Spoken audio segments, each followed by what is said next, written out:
General meeting for semester one. We have a couple of items on the agenda today, followed by an exciting announcement at the very end. So we encourage everyone to stay until the very end.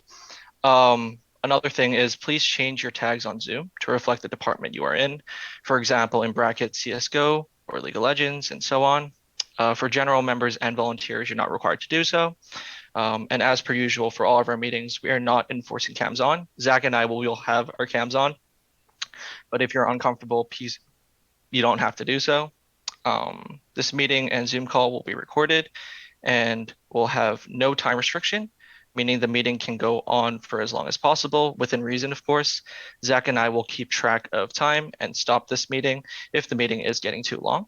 We will also be sending out messages every half an hour or so after the first hour in the chat to gauge whether the execs and general members would like to continue with the meeting.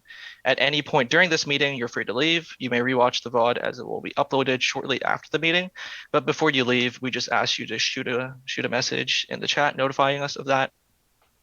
And finally, please remember to be respectful and conduct yourself in a professional manner. Our club has a zero tolerance policy for any forms of harassment and discrimination. So please remember to be on your best behavior. If we are all ready to start, we will start with a couple of words from the AMS reps. We have present here.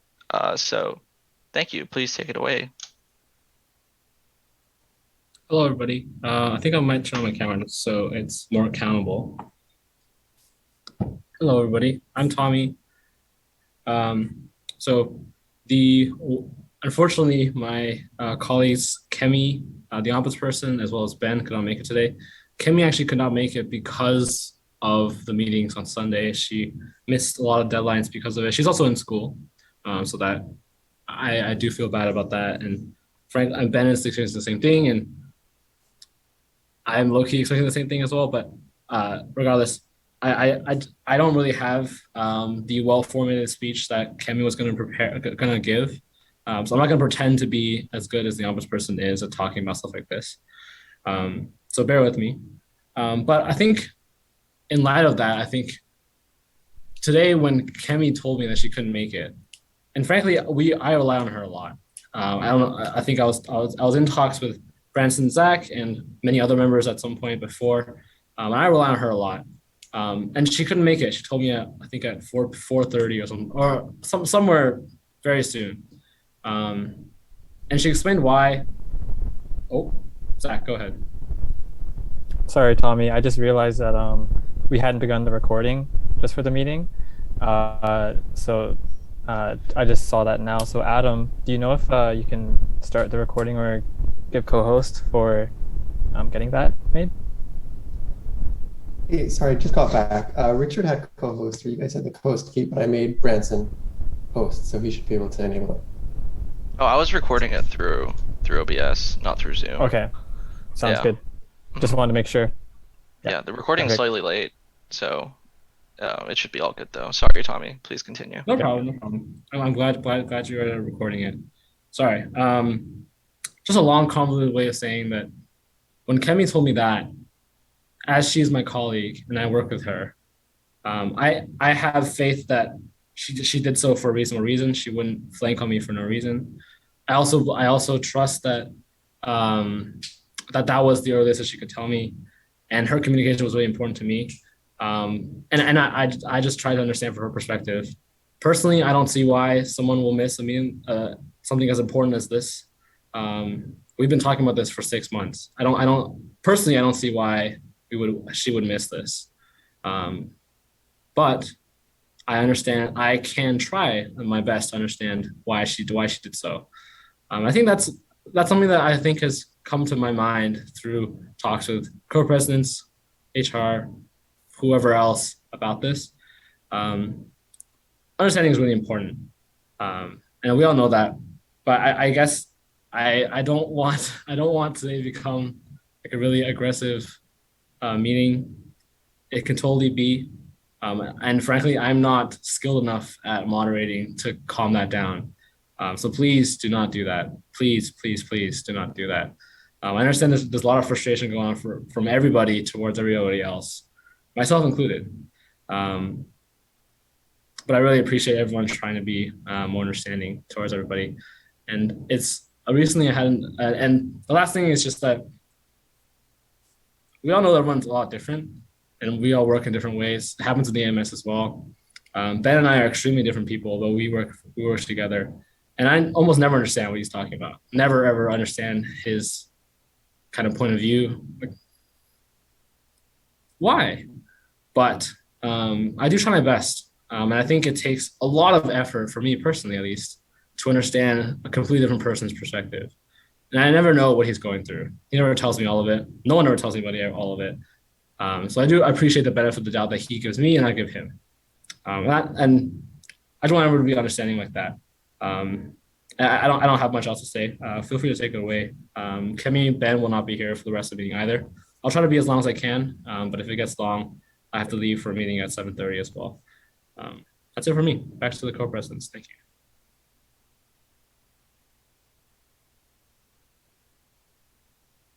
All right. Thank you very much, Tommy, for that. I can certainly say that it is regrettable that Kemi cannot be here today.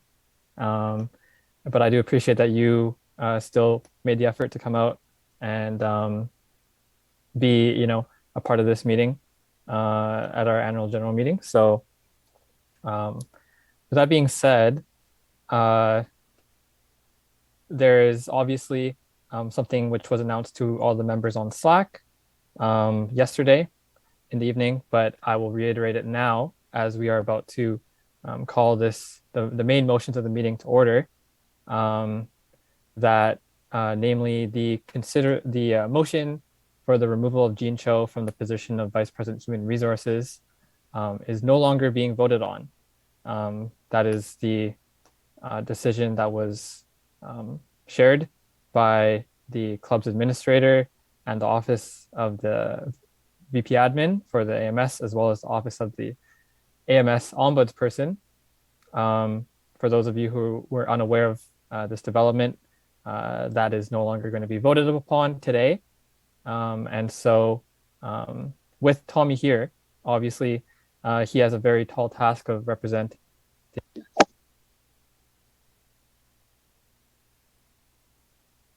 in a perfect situation been here. But I will now, I guess, give a brief chance if there's any reactions from our club members to that to share those, so we can potentially try to get some clarity on the situation. So, Caden, please go first. Yeah. So I'm not sure if you know this off the top of your head, Tommy, and I'm sorry to have to call you out, but you're the only one here. In the email you sent me, it said that the office of the AMS ombudsperson and the office of the AMS VP admin decided to overturn the motion in accordance with the power granted to them in the AMS Operations Committee Policy Manual. So just through reading that, what section actually grants the power to that office? Because my understanding is that it's the Operations Committee that is composed of your position, 4 non-exec council members, and then 2 students at large that can do it after the motion's been resolved. Yes, great question. Kemi and I did some searching for this as well, actually. So she didn't cite the specific one because she didn't find the time to quote it. But let me find the one that we were looking at. Give me 1 second. I believe it is. Let me actually, before I do that, let me see what she said in the email, because there may or may not be. Because it was in the AMS Code of Conduct, not the AMS Operations Committee Policy Manual. I don't know if she said. I do think she said both, but I don't remember anymore. She said both in the email. I have it pulled up on my second monitor. Okay, I'm gonna check up the code. It's. I guess we can wait for me to find it.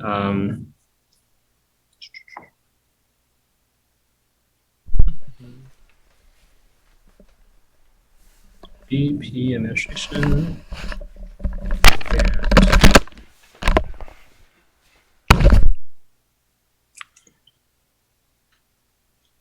Yeah, this is a collection of. So there's. The caveat here obviously is that there's no explicit sentence saying that I can reverse motions. It's the combination of these 2 things. So the first one is Article 7, 1E. This is on page 64 of the Article of Conduct if you want to look at it. I'll paste in the chat maybe. for everyone to look at. Second. So this is for the VP administration. That is partially what we're basing our motion off of, as well as the ombudsperson section. Oh my God. Ombudsperson.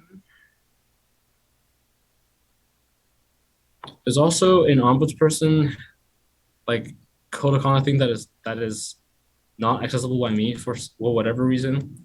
Kemi said that she had things that she was gonna put on there, but she didn't tell me what it was. I don't know what it is either, frankly. But in the ombudsperson section, there is the part about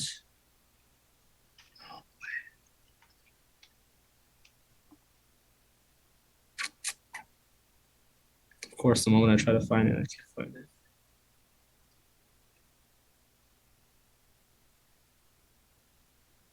All right.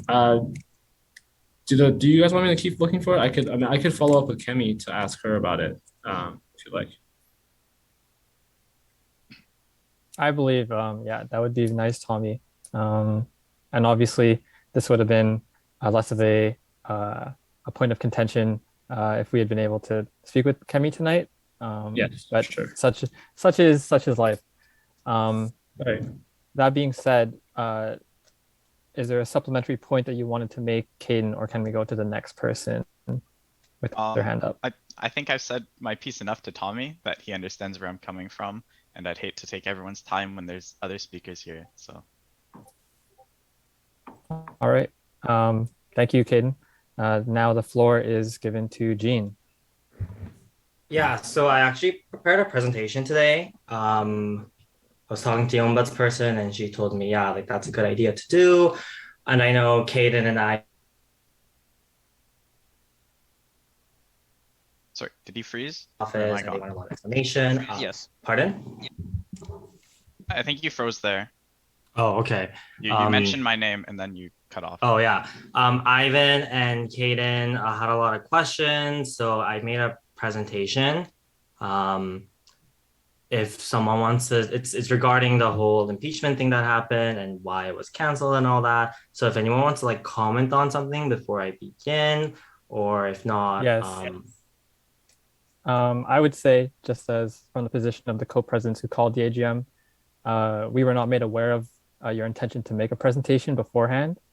And so we would ask before you share it that you send it to the two of us to see before presenting to the rest of the group. I informed Kemi about it and she said it was okay. So I was just going to share my screen. Because Kemi did say. We have a meeting agenda today for the AGM that we're following. And so if you'd like to submit a presentation to be part of the things that we go over, that is fine to be called from the floor. But we would have to first observe all of the other motions which were called previously before sharing such a thing. And yeah, again, like I said, the fact that it was none of us were aware of said presentation beforehand makes us probably wish to review it before you share it. I'll let Tommy speak on this. I will second what Zach is saying here. Unfortunately, it does thematically make sense. It probably does serve the purpose of the discussion a lot better. And we're trying to follow technicality as much as possible, just to remove any kind of biases around here. But by technicality, yes, you would need to submit that to the people organizing the agenda. But I hope that for the sake of the conversation, Zach and Branson will look favorably on the presentation and that they'll let us see what Gene has to say about it. That's all I have to say. So do you want me to send you a PDF copy right now then? Yes, whatever method you'd like to share with us, please send it to me and Branson. Thank you. Google Slides. Yeah, I'll do that right now.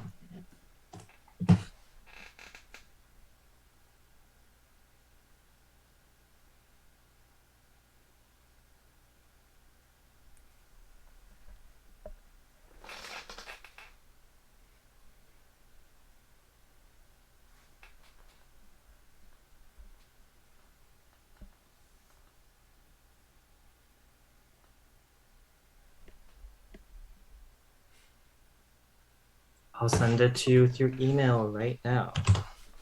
Thank you.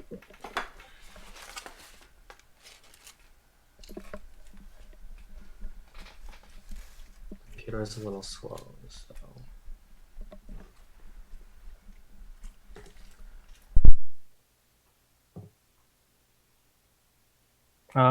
While Jean sorts that out, I see Ivan has raised his hand for a question. So Ivan, please.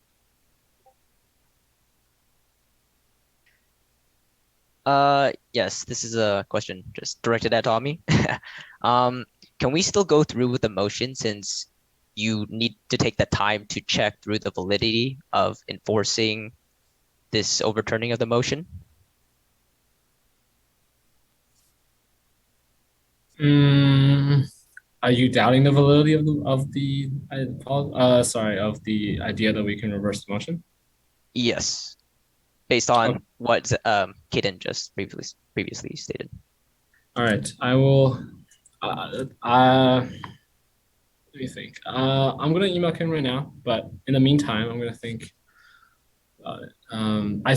I do see. I can see a strong argument for not having that being able to be true, but give me a second. Let me think about it. I don't actually know. It is quite unfortunate that Kemi couldn't make it today. It would It's true. make it much more streamlined. And Yeah. if anyone is doubting, I do firmly believe that she could not come here for serious reasons. If anyone wants to doubt that, I will challenge them about that. Sorry, give me a second. I'm gonna look into it. That's a great point, Ivan. I'm gonna look into Yes, it. please do. Thank you. Find it good.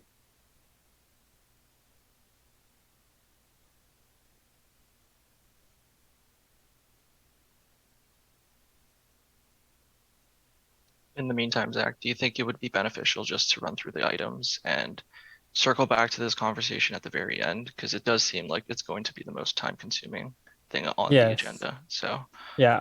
Branson, if you could just take the lead on going through the bylaws, I'm going to review what Jean sent really quick. And if it were to come up, it would come up at the end of the meeting anyways. So I'll give you a couple of minutes because yeah. I'm like, I can't move off this screen because I'm like technically recording. So I'll give you a couple of minutes to review Okay. the presentation and then you can take it from there. Sorry. Sure thing. That's fine.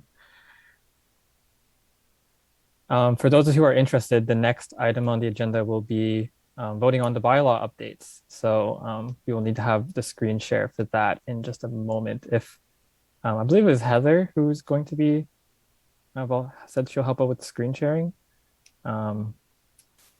If not, we can arrange something else.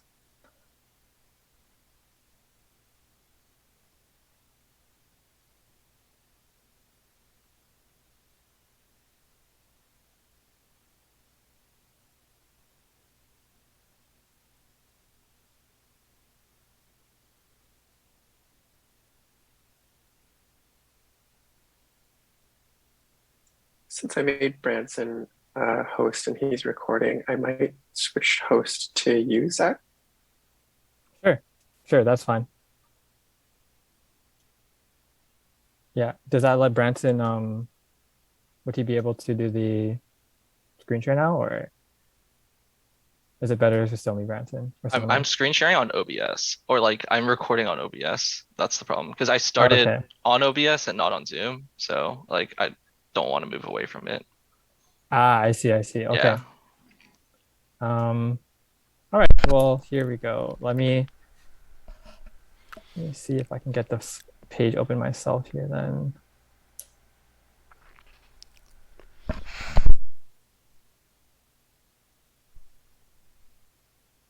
Okay. Yeah, I got it, Branson. I can just screen share myself, I think.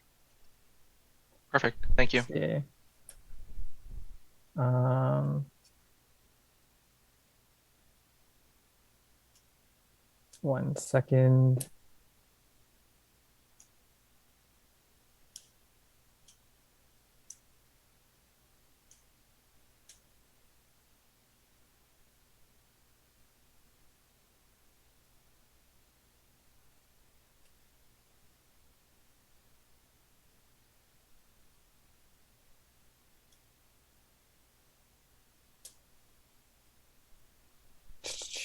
Okay. All right. Let's see if it'll let me do this here.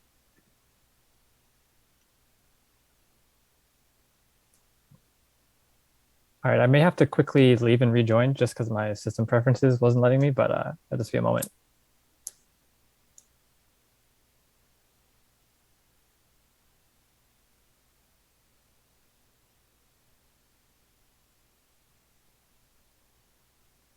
Sorry for all the technical difficulties. You know how these go.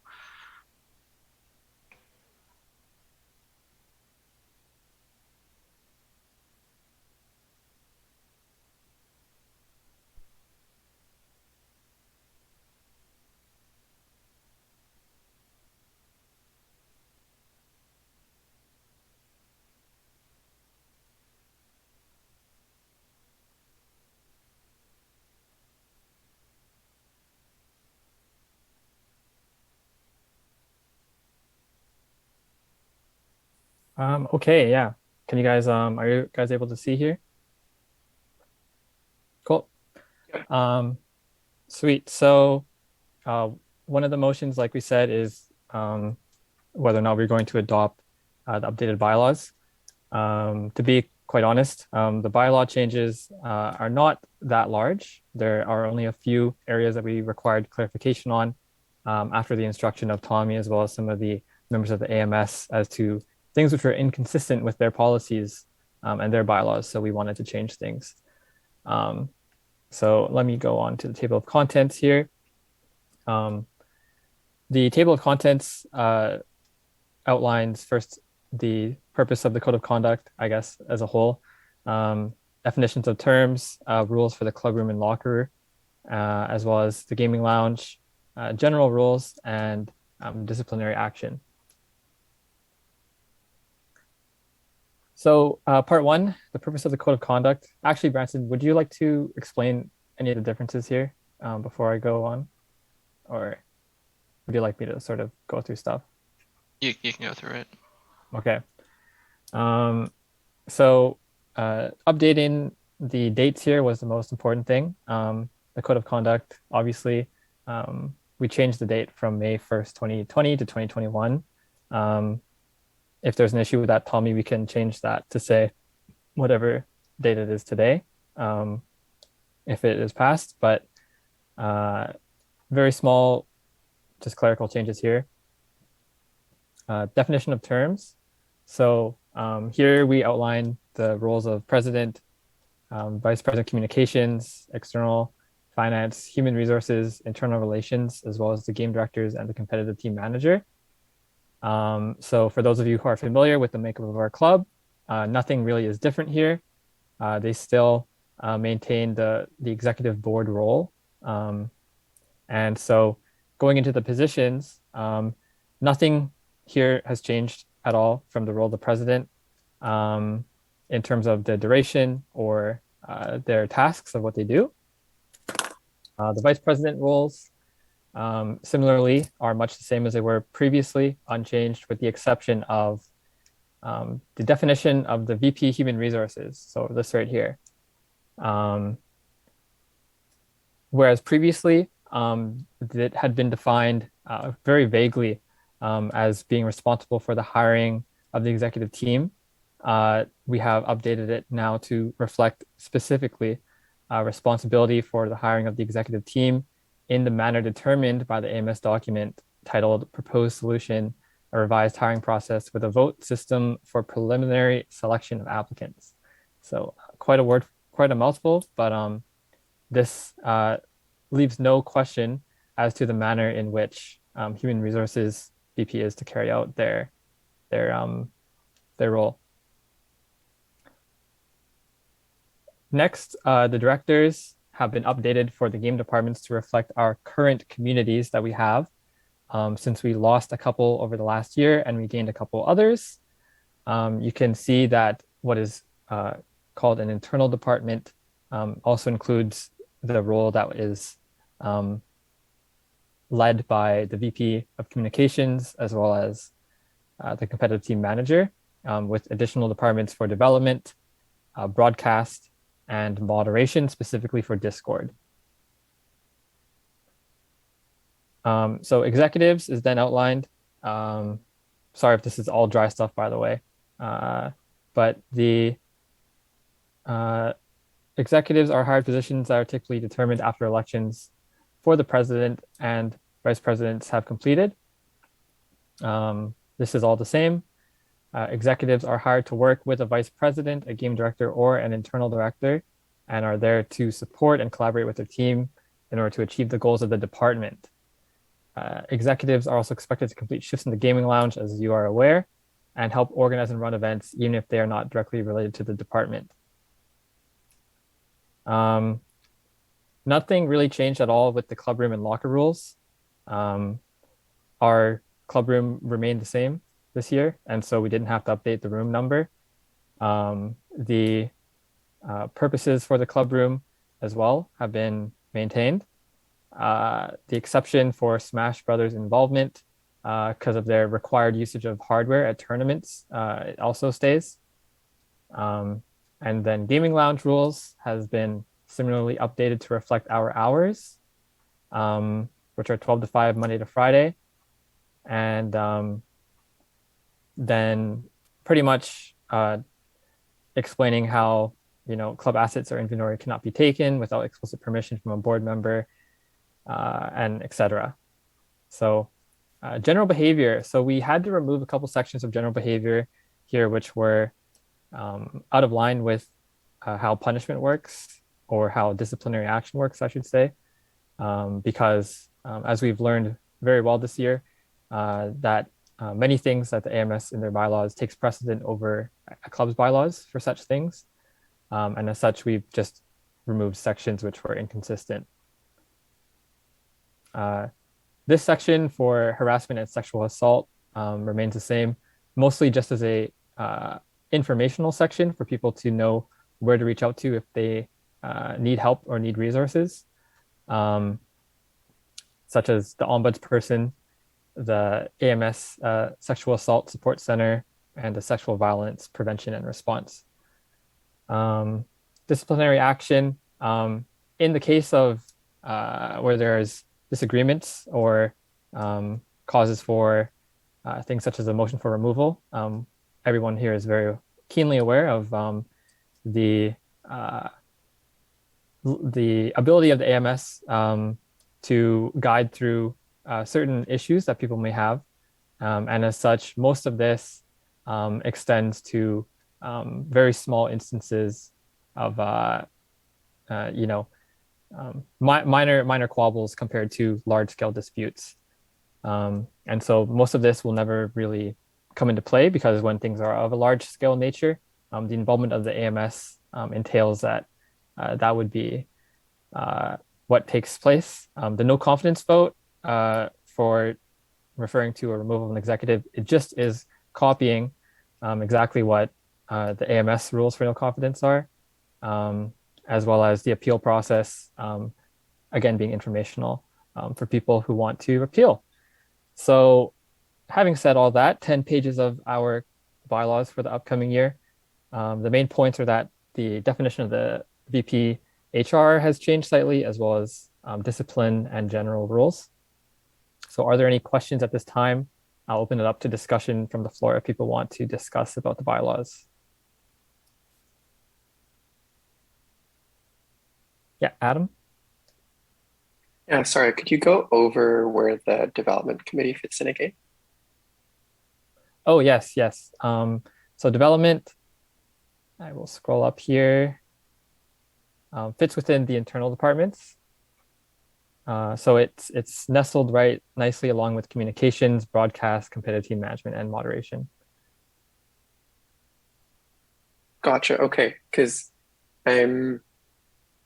I was originally under the assumption that the development director that Kevin originally held was in the bylaws.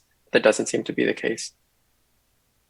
Yeah, that's right. Yeah, that's part of why we're updating them, because when we submitted our club renewal at the end of the 2020, 2021, I guess you could call it winter 2020 school term, the changes that we had made were not reflected upon here, which is why we're sort of added it here. Okay, thank you. Yep. Any other questions or thoughts on the bylaws before we vote?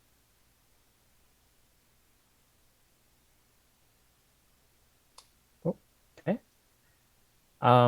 Sounds good. Branson, I believe I shared the form with you for voting. Please correct me if I'm wrong, but we should drop that into the chat now for members to vote. I don't know where it Okay. is. Okay. Yeah. No worries. Give me a second. Thank you.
All right. Please let me know if that link works in chat. I'm also going to stop the recording just for a little bit so that I can access the form myself. So I'll be back with the recording.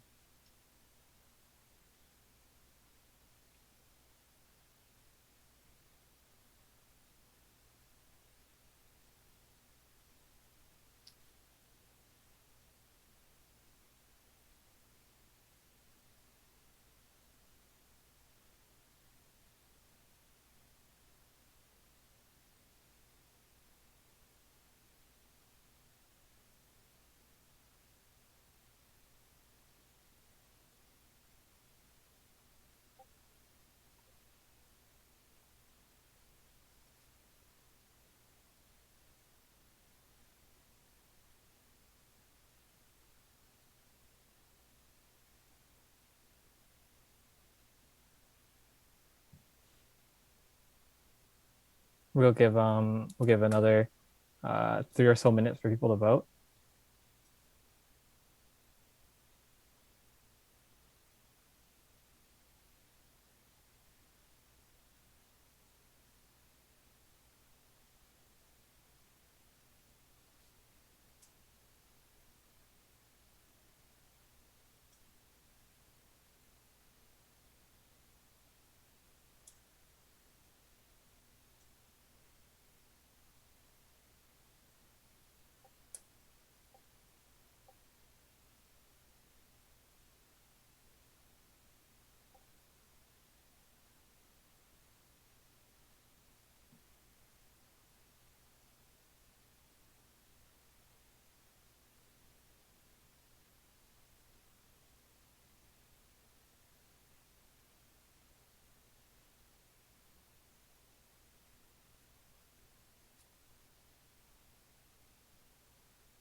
All right.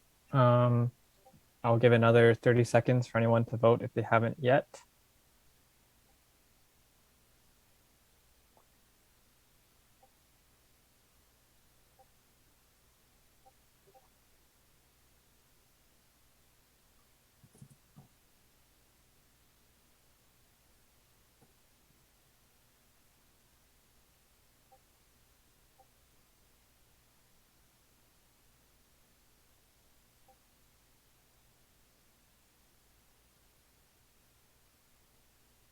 All right.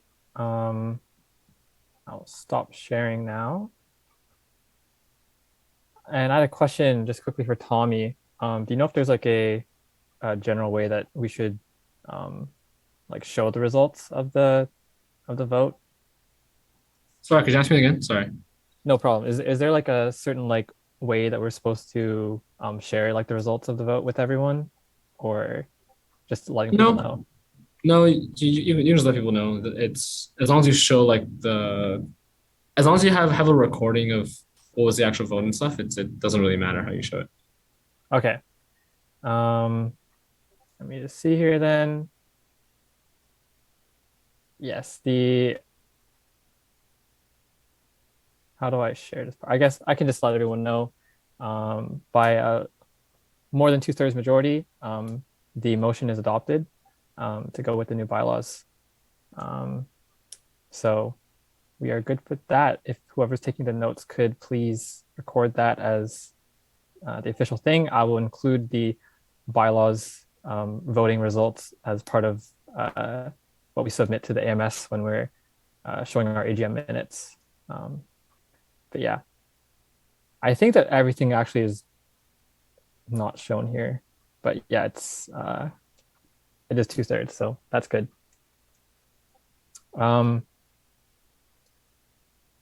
Branson, did you want to take the next topic now? Can I confirm that someone else is recording so I can stop my recording? Yep, I'm recording it. Okay, I'm just gonna stop my recording. All right, thank you. Just give me a couple of minutes or a couple seconds.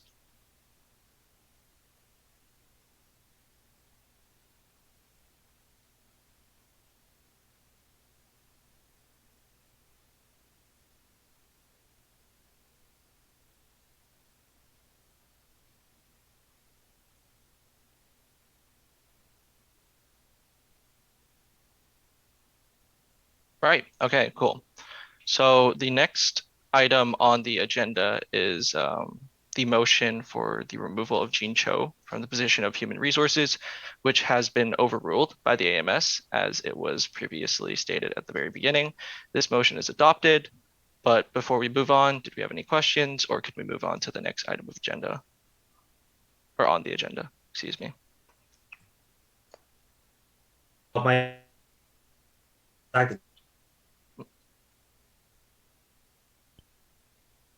Sorry, you cut out, Dean. Sorry, I didn't you're hear cutting you. out. Yeah. The PowerPoint, did you look through it? Yes. Did you say that did the ombudsperson sign off on you sharing this presentation? Yeah, in the email it says yes. Okay, so Kemi said that as it currently stands that you can share the. Yeah, and all the info in Yeah. it too. I confirmed that. Okay. That is fine. Did We'll you let want to do it? Sorry, Zach, did you want to do it now or do you want to run through everything and then do it? I'd Like rather. Oh, I'm sorry, what? Sorry, you go first. Oh, no, sorry. I was just, I didn't quite hear you. Please go ahead. It would just make sense because it's number 2 on the agenda, and the number 3 is the social, right? Number 2 on the agenda is the consideration of updated club bylaws, and number 3 is the motion for removal, which has been overruled. Yeah. So while we're on number 3, we might as just go through the. Yeah. Yeah. Okay, Sounds with good. Do that, you have any issues with that? Okay. yeah, I Sorry, was gonna, we keep I was, talking over each other. Sorry. with the record showing that the ombudsperson of the AMS gave the all clear for sharing this information with the rest of the club, by all means, Jean, begin your presentation. Can I have the screen sharing function? Oh, I already have it. Just kidding. Okay, so yeah, let me just. Sorry, I just have to close a couple of things. Open a couple of things.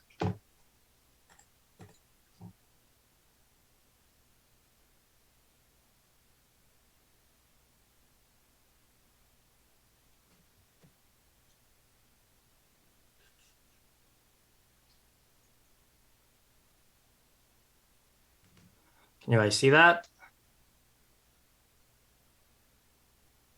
We are able to My see it. internet isn't the greatest, so I'm gonna stop screen sharing my face because I feel like that does slow its things down. Do I stop video? There we go. And if my voice stops at any time, please let me know so I can read a point.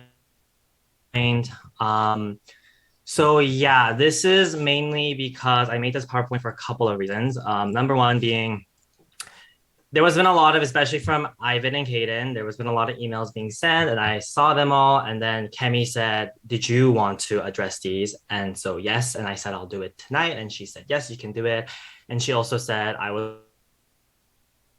allowed to share the and pretty much everything that has occurred. So as you guys all know, my impeachment today has been canceled. And apparently the reason for my impeachment was people were saying that yeah, sorry, I just was reading Tommy's comment. Apparently the reason was apparently because the HR department was being very slow. And apparently a lot of others feel similar to it. And again, that's why I'm making a presentation instead of just emailing it out to Kaden and Ivan. Apparently a lot of people felt this way. I know Kaden, in your email, you specifically said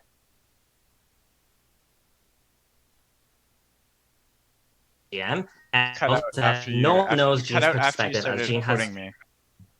You cut out after you. Yeah. You said as Caden said. So if you just as Caden said, give Gene a chance to share his perspective at the AGM, and that no one knows Gene's perspective as Gene has refused to share his perspective with the club.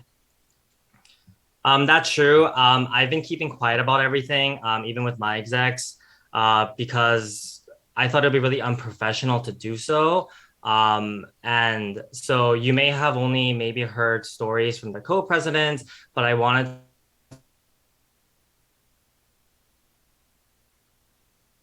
you cut out again. And I just asked, Gene, okay, Gene, I should just go on my iPad at this point. Maybe. It improves stability. Okay. Would you like to join your audio via phone call? I find that helps. Yes, that would be better. So I just call it.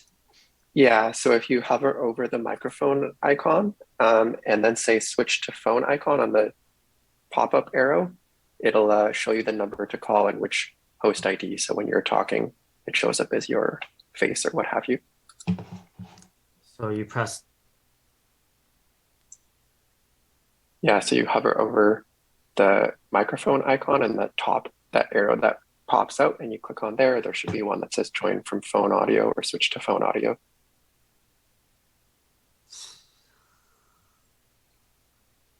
Switch to phone audio. Yeah, I do see it.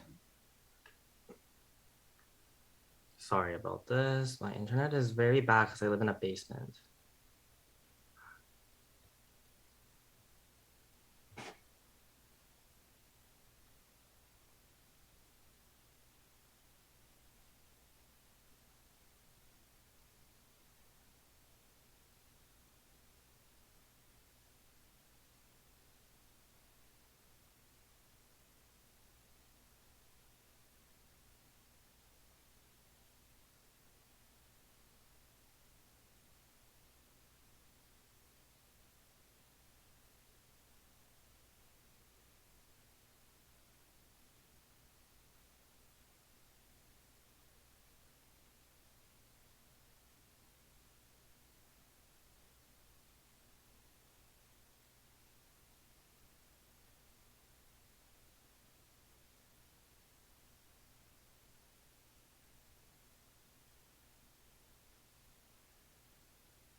I'm connected to phone now.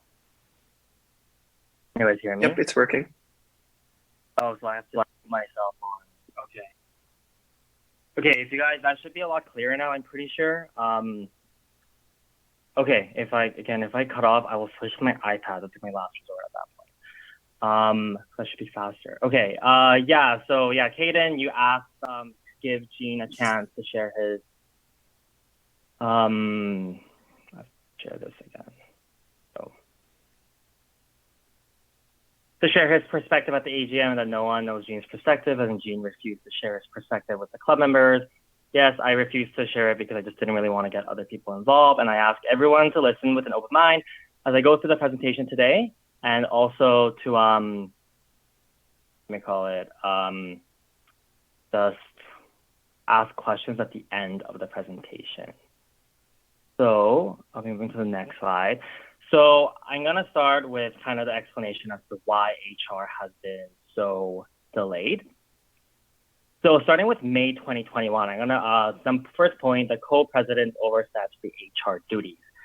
And so what happened was, I was overstepping, I mean that the co-presidents were constantly overstepping because they wanted the hiring decision to be a collective decision with everyone on the board. I thought this was really unprofessional and unethical. Number one, because obviously that's overstepping my duties as HR as stated by the Constitution within the AMS, and also because Zach and Branson were the main ones to change all these positions to become hired rather than elected. So I thought it was a huge conflict of interest for someone who proposed such a big change, made this big change, and then to sit on the hiring team where they can just select people. I thought it brought a lot of nepotism, so I was really against this because my department at the HR is to stop nepotism and be an unbiased third party. So because this conflict ensued, we had a meeting with the clubs admin, Tommy, who's here today, and at this meeting, a hiring decision was not agreed upon. I tried to best to cooperate and listen to them. I actually conceded quite many times, but Zach and Branson refused. The reason I tried to concede so much was because if the ruling was, if we don't make a decision at this meeting, it was stated that the AMS was going to propose one for us. I didn't like the sound of that at the beginning, so I said, hey, like we should just, I don't want to get the AMS involved. That's more work for them. Let's just try to make the decision now. Zach said, no, he's going to wait for the proposal. So on May 19th, we got it back. You guys have all seen this. This is the new proposed solution that is now in our Constitution now. Moving forward, and so towards the end of the document, it does say this. This document is for the best interest of Ubcea, and if anyone refuses to accept this proposition, we recommend you to go to the ombudsperson or the vice president admin. Clearly, the co-presidents were not, unfortunately, happy with this, so they rejected it. I, on the other hand, accepted it. I really thought because they had rejected it, we were going to escalate this one step further to go to the VP admin or the ombudsperson. But without there's another chat. Sorry. Okay. I will be, yeah. Chat. Sorry, I got the chat opened.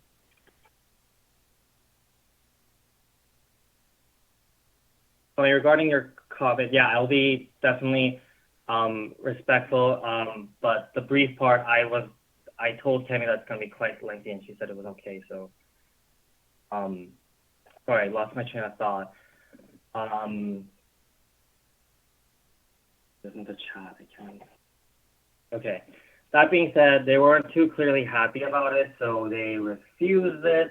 And I thought really we were going to go next to the ombudsperson or the VP admin, but without my knowledge, board interview emails as well as hiring emails were being sent out.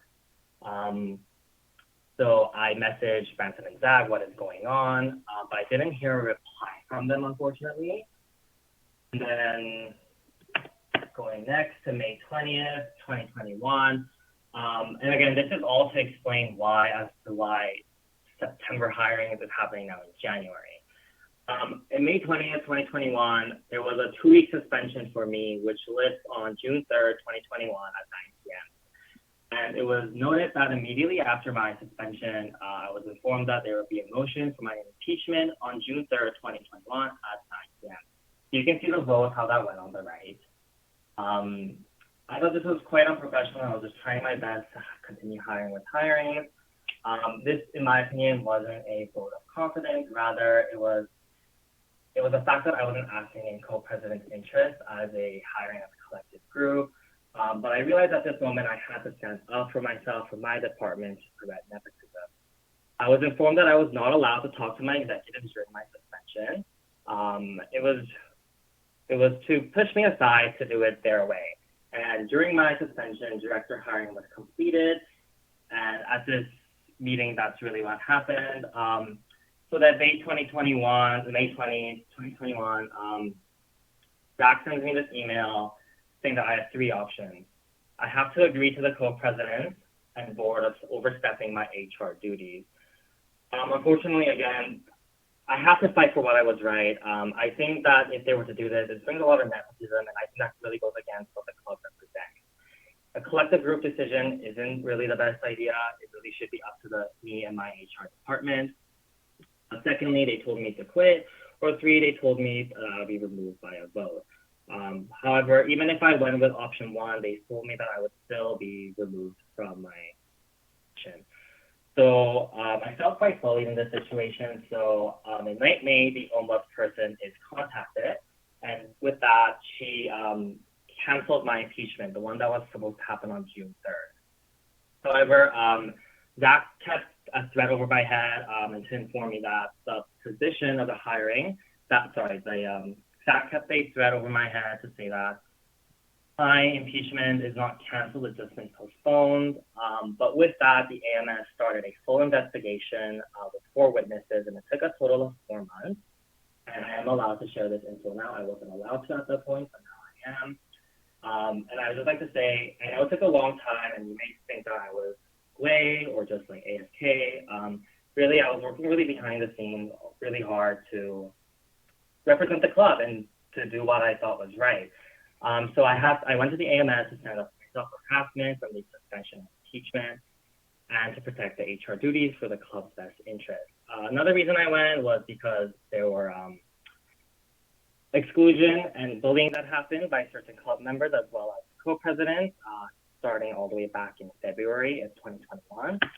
And so with that, on June 23rd, the co-presidents do add me back into the club, but it was 20 days after my suspension. So I was gone away from the club for a total of a little shy of 5 weeks. And that's why the summer hiring has been so delayed as well. I was literally gone from the club for literally around 5 weeks. During this meeting, though, the co-president, Jose, and I, we all verbally agreed to follow the AMS's proposed solution, and the AMS is informed about this. So that's really good. I'm looking forward to that. And as the investigation continues over summer, we do our best for our previous conflicts to not affect club work, and club work continues. But then another conflict occurred on August 3rd, which was when executive hirings were sent out. A Rocket League candidate who was rejected by the HR team was part our Slack Notion, as well as set as an executive on the Discord server. This raised concern. I first thought maybe an HR exec accidentally did this, which is totally possible, but I checked in with all my 3 executives and they were completely unaware of this. I tried my absolute best to not get the AMS involved again and investigated this myself, but when I contacted Branson and Zach again, they were unresponsive. And then out of all the people that responded to me, it was the Rocket League community, Ivan, who came up to me and told him that it was because he was really busy and that's why he hired this individual. And I really sympathized with Ivan. I understand he might be busy, but I also told him that that's not allowed because it's unfair for any other people. You can't just hire a friend. It all has to go through the HR department. And we couldn't really get a solution or a resolution with Ivan. So that's when I went to the co-president to discuss this matter further. And then we meet on August 29th. So it's a big gap between the 3rd and the 29th. One of the reasons, again, time. Everything took quite a long time. One of the reasons for this was because I was not allowed to discuss this through email. The co-president said that it had to be done through a meeting. So we decided to meet on this day with the co-president, Jose and I, to discuss the hiring dispute. And then the co-president stated that this specific person who works with the Rocket League community was now hired by my HR executive.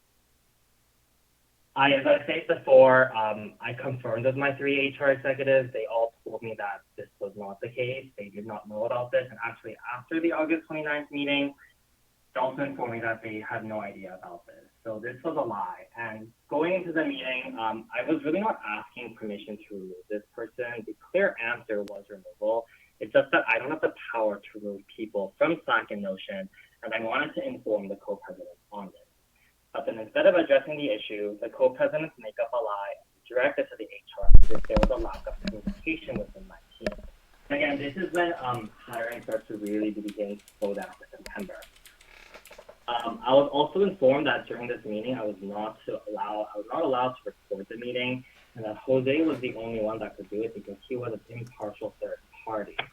However, I contacted Jose several times, all the way since August or November at this point, and they just don't respond to it. I believe that this recording was not sent to me because I've been obstructive and to cover up some of their lies said in that meeting. That being said, on September 7th, the investigation finally closes after 4 months. Here's what happened. The co-presidents received 2 formal warnings from the AMS. Number 1, for violation of improper conduct against me, as well as bullying and harassment against me. The suspension that I had for 2 weeks, which was closer to 34 days, was deemed as unfair, and it was ruled that the AMS hiring was followed. So on my end, everything was clean on my end. So following this, I was like, okay, we can move on with September hiring. I was like, I can do this now. But then on September 13th, things started to slow down again. As you know, that was a Monday. We had an executive meeting, and I announced the proposed solution set by the AMS.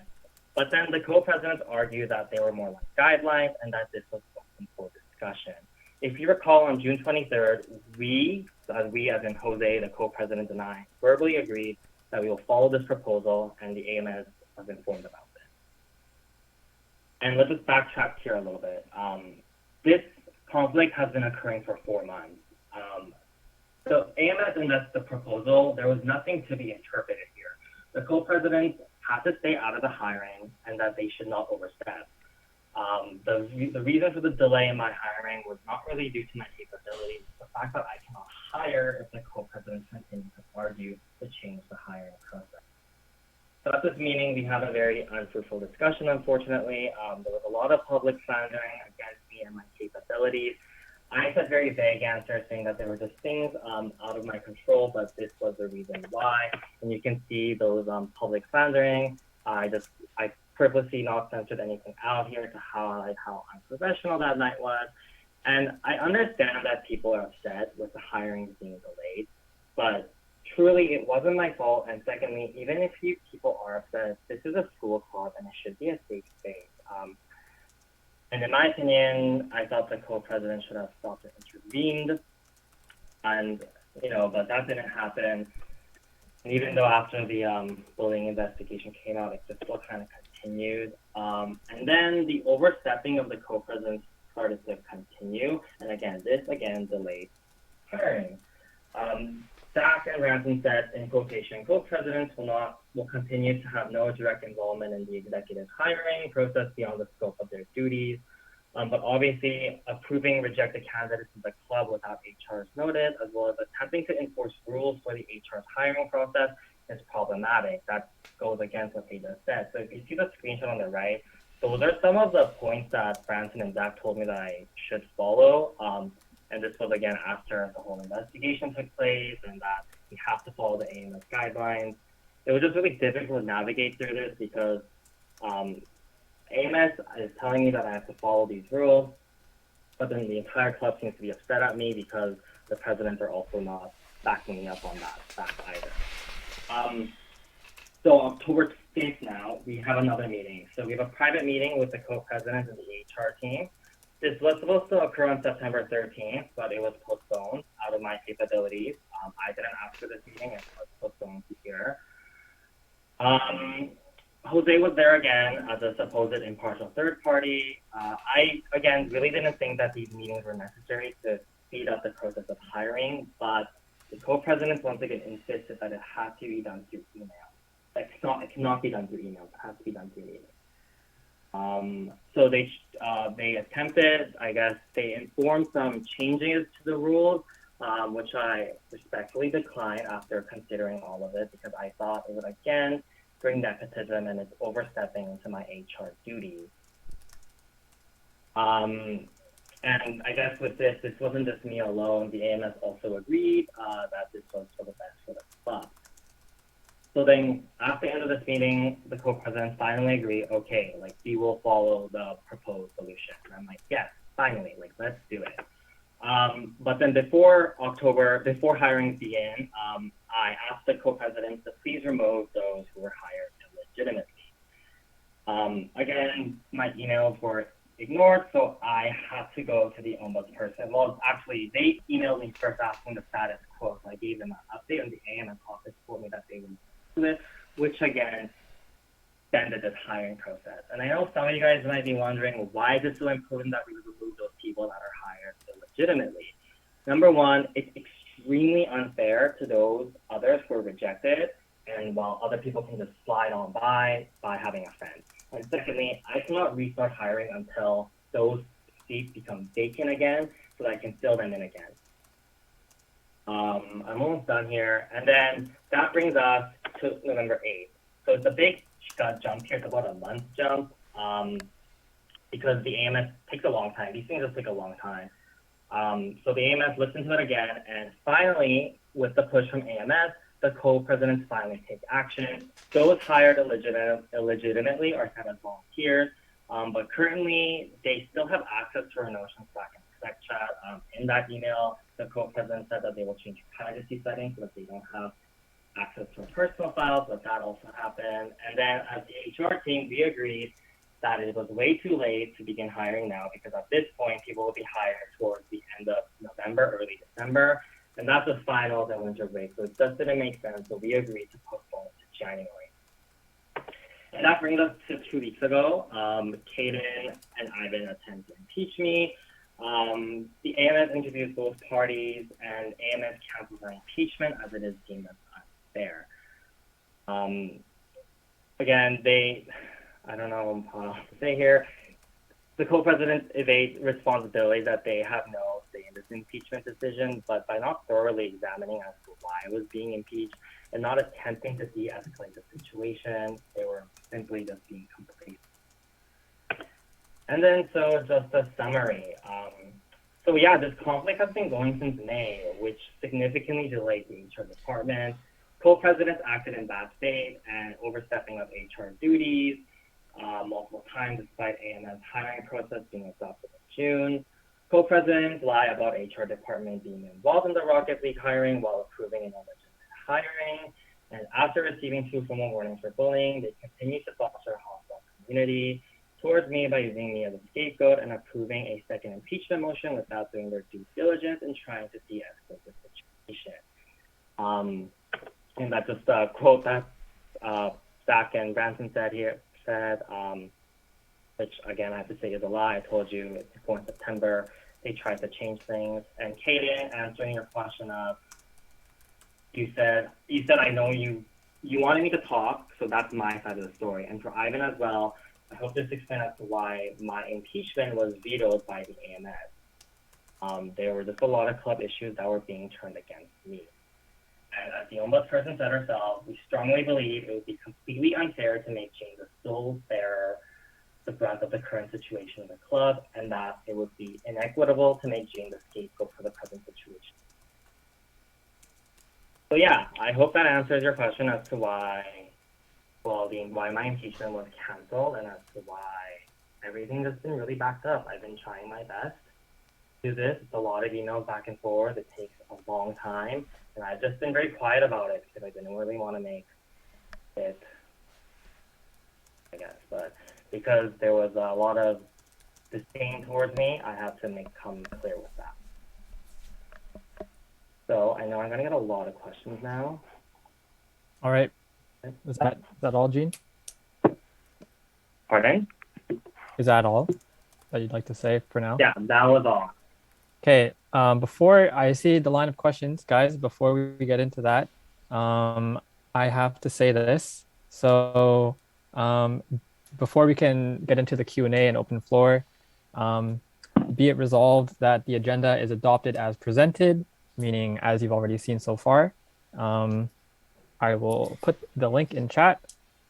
Oh, wait, that's only to one person. This Google form, another Google form, just means that we can continue talking pretty much with the agenda as we've already been through. So you need that taken care of. Do you want me to start answering questions? Are we No. doing a Q&A session? No, not yet. Okay.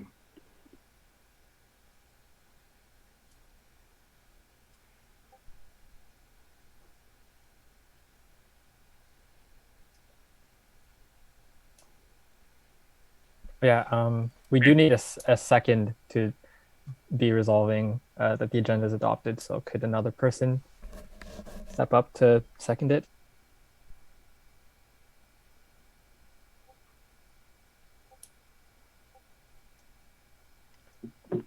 Sorry, the second what?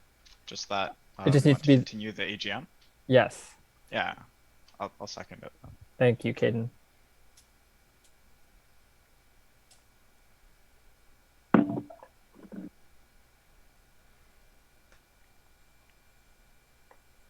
Let's see.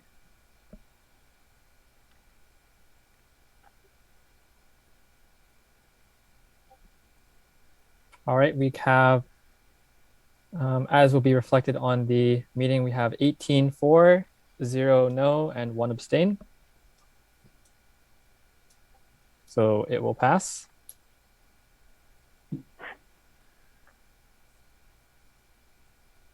And with that, we can now proceed. I will let Jose have the first. We will let everyone take a turn with your question. But since Jose had his hand up first, followed by Rosa, Aiden, Ivan, and Nick. Wait, sorry to interrupt, Jose. Before you go, Zach, did you want to speak? Because Tommy did say that, like, it's only fair if he lets us address some of the concerns brought up as well. So if you wanted to say something before, feel free to do so. But, I'm okay. I'll let everyone else speak. Yeah, what I'll say is it's your floor, Jose. All right. Can everyone hear me? Right. Looks good.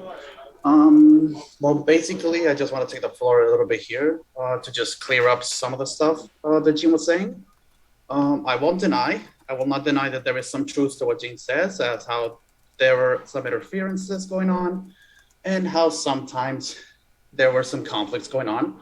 But I do want to go back at least to May. I want to go back to May because yes, there was interference on the rest of the board, but Gene conveniently, I believe, at least conveniently, he left out the fact that it was done because he was the one, because he personally deleted the director application files, which were, well, very crucial to conduct the director hiring process. And alongside of that, he also sent a 2-page PDF, which explicitly states that he was the one to delete those files. And alongside of that, during the ongoing conflict, he sent a multitude of threatening messages to me, to Zach, and to Branson. So I understand that you want to tell your side of the story, Gene, and you have all the power to do so. But once again, please be sure that everyone can get their share. And I, as the first person witness to all of this conflict, did feel threatened by the multiple messages he sent. And if I am allowed to send some of the files that prove the truth to what I'm saying, Zach and Branson, am I allowed to send those files?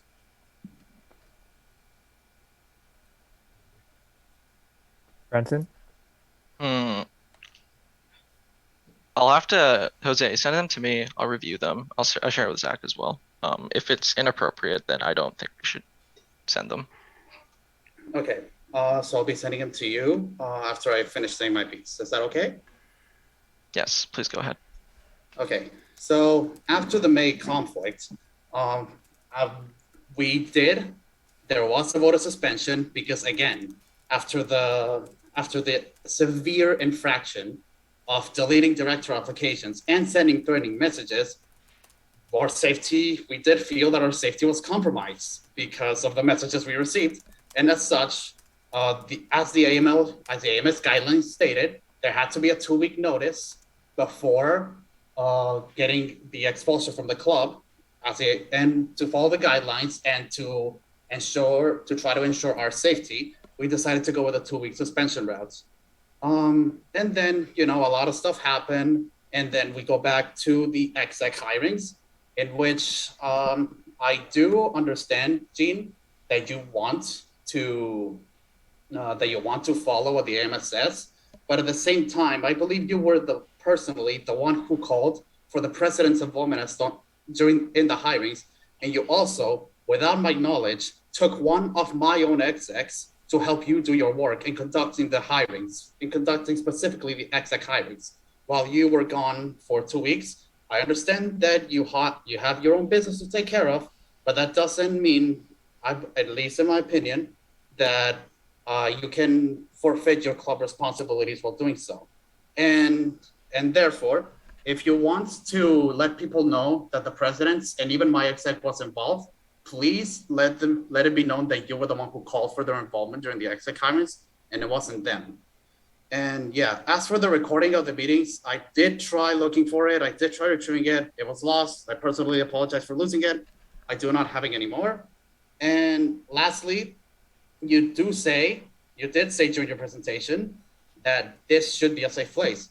And I agree, but again, you did send multiple threatening messages to Zach, Branson, and I, which I have the screenshots of. And you also made a social media post, with extreme likelihood of alleging that you were going to do malicious stuff to us right after you got suspended. So again, I just want to hear what you have to answer about that. And also one last thing, which was in October 5, you did respectfully decline the proposed changes, but you also declined to continue hiring. So right now, at least in my belief, the only one who is deciding to not hire is you. The presidents are not interfering with your hiring. I'm not interfering with your ability to hire. You just don't want to hire right now for the executives, as it's been delayed to January. I do explicitly remember you saying that you wanted to hire after the icebreaker was completed, and yet there still has been no procedure of that taking place. So yeah, that'll be the end of my piece. Okay. Whoever has to speak next, please speak next. Let me just speak on that, because let me answer your questions with the law. Starting with the October 5th thing, I never said I didn't. I don't know what you exactly said. I was saying, should we do it before icebreaker, before or after icebreaker? And you guys recommended before because then we have more hands on deck. And I was like, oh, okay, we can try to aim for that. And then obviously, the removal of those people never occurred, so I just couldn't continue. With regards to there's so many things. Oh my God. Go back to May. Okay, so all that. So yeah, deleting of the files. So let me talk about that. So what he means by deleting of the files is when we make Google Doc and we send directors to apply to it. So Branson and Zach were threatening me to take my email away from me. And again, at that point, that would just, hiring is again in the hands of HR, not the co-president. So I deleted it, but I saved a copy, so I have the entire copy of the Excel spreadsheet. I just didn't want them to see it. Yeah, it wasn't good on my end. We talked about this before, and I don't recall those messages and all that. But I'd just like to say, despite all that, we had a 4-month investigation. We had 2 witnesses on both sides. All evidence was used against each other, screenshots, video files, you name it, we did it all. And again, I came out clean at the end. That's all I can say. Did I answer all your other questions? What else did you say? Oh, the video file. Yeah, I mean, it's unfortunate that it got lost. But again, it just would have been nice to at least hear that from you earlier on, because I have been asking for that since August 29th. But yeah, I know people are going to be really upset and all that. But despite all that, again, I had 2 impeachments, both were canceled. My suspension was also deemed as unruly by the AMS. So I'm just going to leave it at that. And with that, I'll answer. I can let Rosa talk. I think she's the next one on my screen, at least. I actually want to. I think Zach is going to speak next. Oh, Yeah, sorry. Go ahead, Joseph. Yeah. I do want to say something. The fact, I just also want to bring up the fact that in May, that the presidents and I initially had the responses. We initially had access to the files, but you decided to unshare them with us. So I don't know what changed in between that and you deleting the application responses. Maybe it was a personal conflict. I don't know what it was, but you did take away our access. It's not like we never had it. And again, I do. So I just want you again. Do you acknowledge that you deleted director applications, B, sent threatening messages to Zach Branson and I, C, made a social media post that at least has an extreme likelihood of alleging that you were going to do very unpleasant things to us, and D, that during the exec hirings, you were the one who personally called for the president and my execs to be involved in the exec hirings. I just want to know, do you acknowledge that those things happened? Let's go through it one by one. So the first point with the there's so much to think about.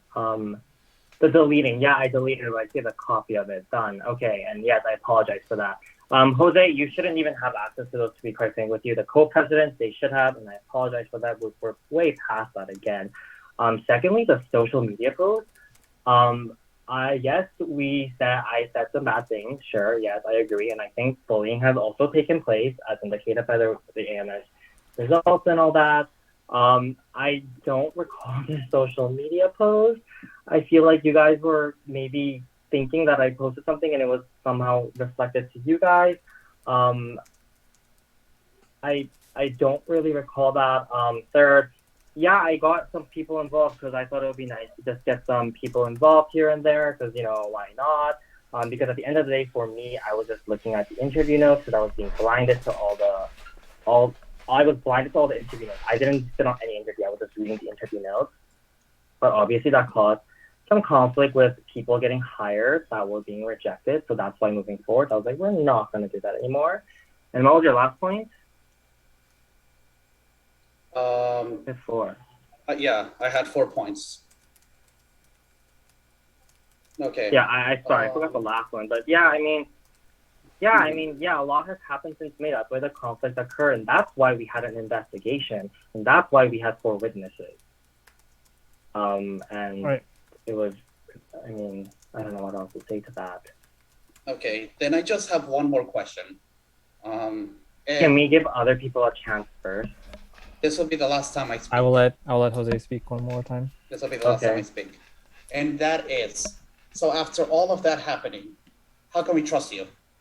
How can we trust you to do your work efficiently and effectively, even after all that happened for the last 6 months? That's all I want to ask. I'd like to turn that around. Despite Stanton and Zach bullying me and harassing me, I'm still here doing my job. That doesn't mean that should impact the club, right? I'm still working at this club. I'm still doing things. I think we just all need a little bit of trust among, and to believe each other. Even if we don't like each other personally, that's fine, but I'm still gonna do my job, right? And I hope you guys can trust me on that. And that's what I've been trying to do since September. But it has to be done properly. It can't just be, we cut corners. It has to follow the rule, especially because rules have been broken so much since May. I just had to be like, okay, we're just gonna follow the rules to the T. Well, no, that's all I have to say. Thank you. Since we are in the interest of time, I'm going to give, and I hope that he doesn't need this whole time, but I'm giving the remaining 8 minutes before 7:30 to Tommy, because I have a very good sense that everyone here in this call would love to know the AMS's official standpoint following the investigation on specifically Gene's actions of deleting executive files and what he did back in May as part of the investigation. If you could share what is the university and the AMS view that as, that action? I'm actually going to defer that for a second. I pushed my meeting at 7:30 to 8, and I do think that though this takes a long time, I do think that the current discussion you guys having about this first time sharing this information is quite helpful. I can share that afterwards. I don't mind that. I don't mind giving the 8 minutes that you've allowed to me to the people who also have concerns. I think it's fine for them to discuss it. If that's okay with you, Zach. I would just say, Tom, you can tell me now if you'd be more comfortable to talk about it now or later, and you can do whichever one you want. I'll continue the meeting if you want to wait. Yeah, I think I'll wait. Sorry about that. Okay. Now then we will move to Rosa, who is the next person with questions. First of all, thank you for giving me the floor. Secondly, hi, Jean. It's been a while since we've had a meeting, so it's good to see you here. I think I speak not just for definitely Heather and Shannon as HR executives, us three have been through all of this, pardon my language, all of this shit together. And I think we've been given a unique perspective in the sense that we've worked closely with Gene, who is the HR director himself. He's been basically our boss. Naturally, we are executives in this department. So he's kept in some sort of communication with us. We've communicated with the co-presidents to organize HR related items throughout the summer, considering Gene's several weeks of absence. And we've also kept in contact with general executives of the club, I think, not just in the gaming lounge, but also in the Slack. I think we're familiar faces to everyone. So I think I speak not just for Heather and Shannon as three voices, but also for the club as a whole, and just I think general frustration with the amount of time this has gone on for, as well as the amount of conflict and trouble it has caused. Gene, I know we Heather, Shannon, and I have welcomed you with open arms, so we've been very open to working with you throughout from the very beginning, I believe, and I hope you felt that way because I heard like rumors and whatnot, but us three were always very open to working with you. And so I hope you take it into consideration, the fact that we share a certain perspective that differs from those of others, as well as just our general, we've considered this, we've thought about this, we've discussed this, and we've come to a conclusion of our own, which is that we sort of agree somewhat with the other club executives in sharing this sort of frustration. And so going through your timeline, I've also collected my own sort of timeline, just like bringing together all those different points that we've gone through for the past like half of a year. Like I personally did not know you that well when you were initially elected. I believe like we all tried our best to work with you. And I think just in regards to the motion being overruled, I believe that considering, I think there were mentions of it being overruled for reasons that I'm assuming that it was because partly that not only was the motion because overruled because it was possibly influenced by the co-presidents, but reasons that were in regards to this personal conflict between you as the VP HR as well as the co-presidents. And so this sort of invalidated the motion, but I strongly believe that there are actually reasons independent of this. And I feel like the removal of this motion by the AMS sort of doesn't just set a sort of like precedent for, it doesn't set like, it affects this situation, but it sets a precedent that sort of ignores the voices of the executives. And I firmly believe that without the influence of the co-presidents, this motion would have still been moved. I simply put, I think this conflict does not validate your protection to be removed for any other reason. And I believe that there are other reasons that executives have been unhappy in regards to the sort of your role as VPHR outside of the conflict. I personally, I'm quite like shocked that the AMS has chosen to take such a route without full consideration of the club executives' opinions or a proper understanding of the full story. And I'm pretty firm, I find it quite literally not possible for the AMS to fully understand the whole situation through email chains and Zoom meetings with 4 or 5 club members, better than club executives like ourselves who have been in the club, worked with you and the HR department, and have been quite literally affected by these decisions for months now. Starting with from the very beginning, I guess, as you did as well. With the director hirings in May and June, these were led in conjunction, in beginning with you as well. I think all 4 of us, I remember the very first meeting we had, sorting out all the logistics for this. But after your suspension, I think it left Heather, Shannon, and I in quite the awkward spot. We collaborated together in conjunction with the co-presidents. We were sort of left with no other choice, considering I literally didn't really know what to do. I was like the only one who was part of HR before, and Heather and Shannon were new to the department. So yeah, that was that. We did basically most of the heavy lifting for this. The one thing that stands out to me here is that, yeah, you didn't mention that you deleted the director application files. And I remember this quite clearly. It sticks out in my memory as quite the remarkable moment, as you mentioned that you deleted the director files. And as a sort of retaliation, I remember clearly you trying to justify this to Heather, Shannon, and I. And I think we were all quite shocked that you did something like that. I strongly disagree with such a form of revenge, I say. I think that's a poor word to use, but I think that's extremely unprofessional. And the sort of alleged nepotism that you point out, which I also strongly disagree happened. We convened multiple times as a team to discuss the hirings, and so I think we share a different perspective or remembering of that specific event. So yeah, you were suspended afterwards. Unfortunately, Heather and Shannon and I led the rest of the hirings ourselves. You did mention that you were absent for several weeks of your own events, I think, and that was unfortunate. We were sort of left on our own in that regard, and I remember clearly that we sort of just felt lost, I guess, like without our sort of VPHR, and that was quite.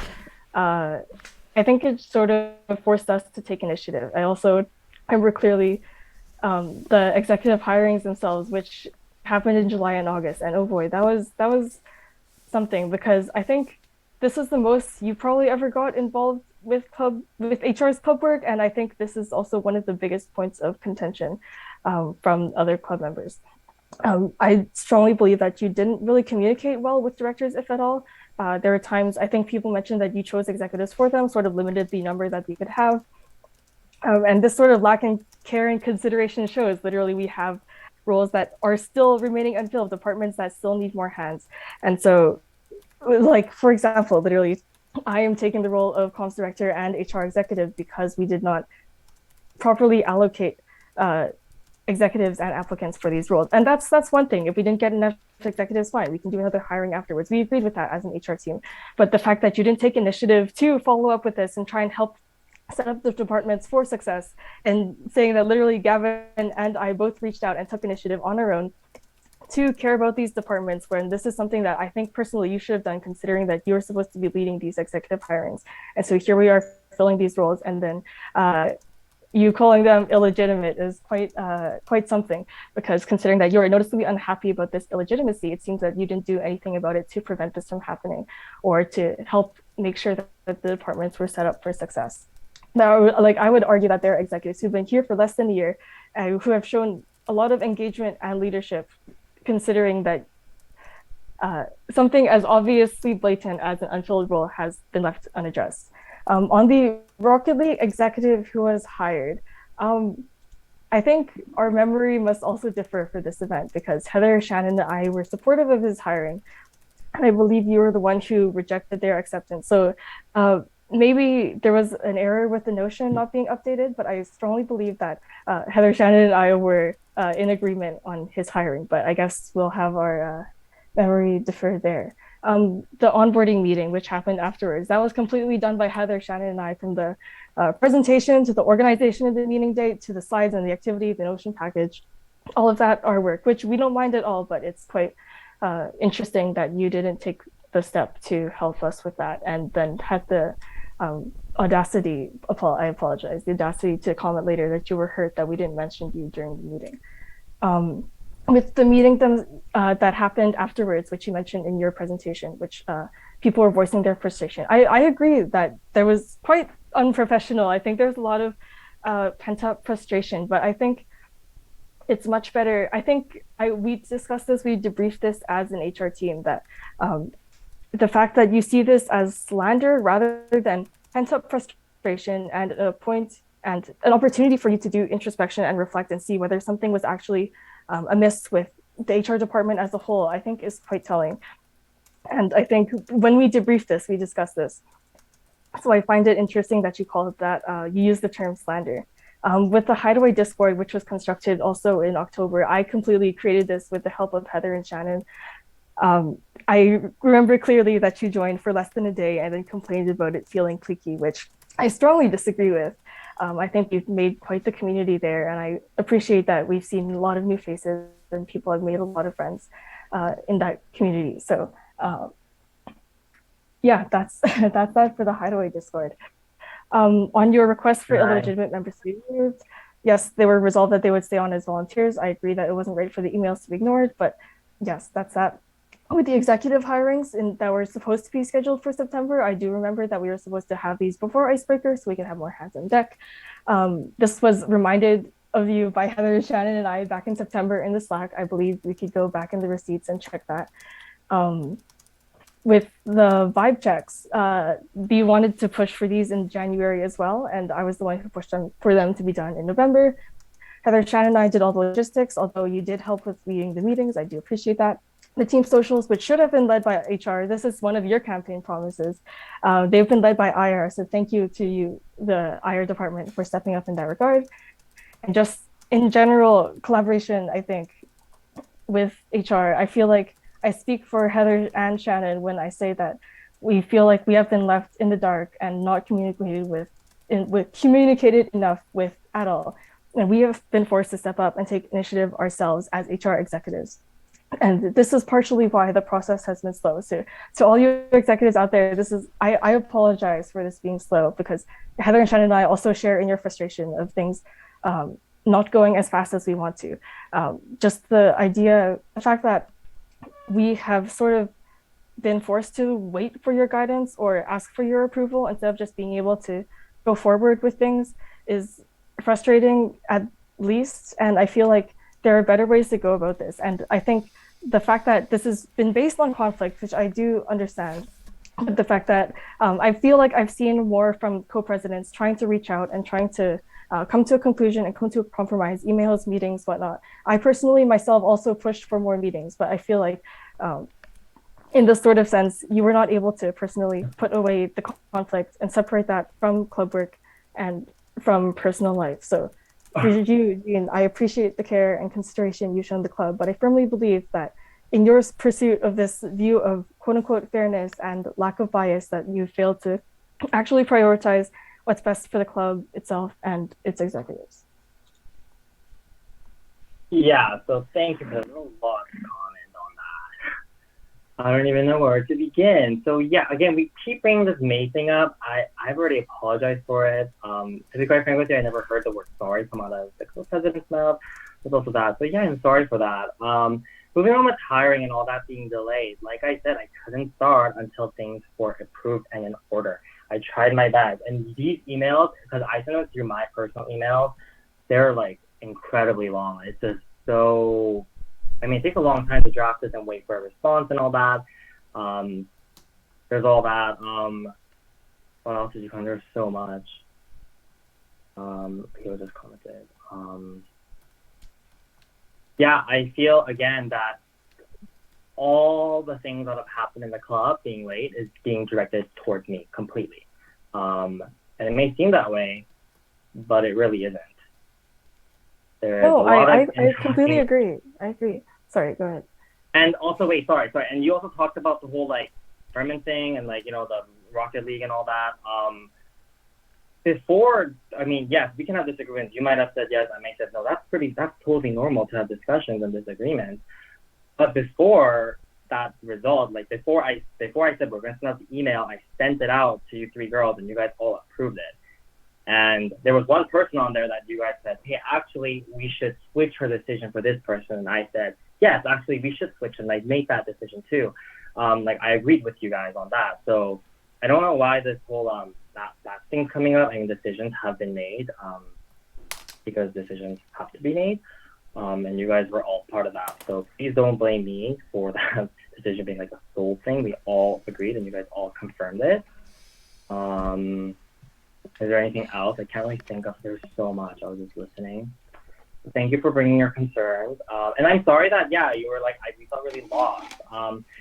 I felt scared as to, I'm going to be honest, after being bullied like that in the club, I felt scared to talk to anyone in the club. I didn't know what you guys talked about me. I just felt like people were, you know, doing all this and that. So I thought it was just better to just keep my mouth shut and just focus on myself and just do my own thing and talk to the AMS and just don't talk and just isolate myself from club members in just general.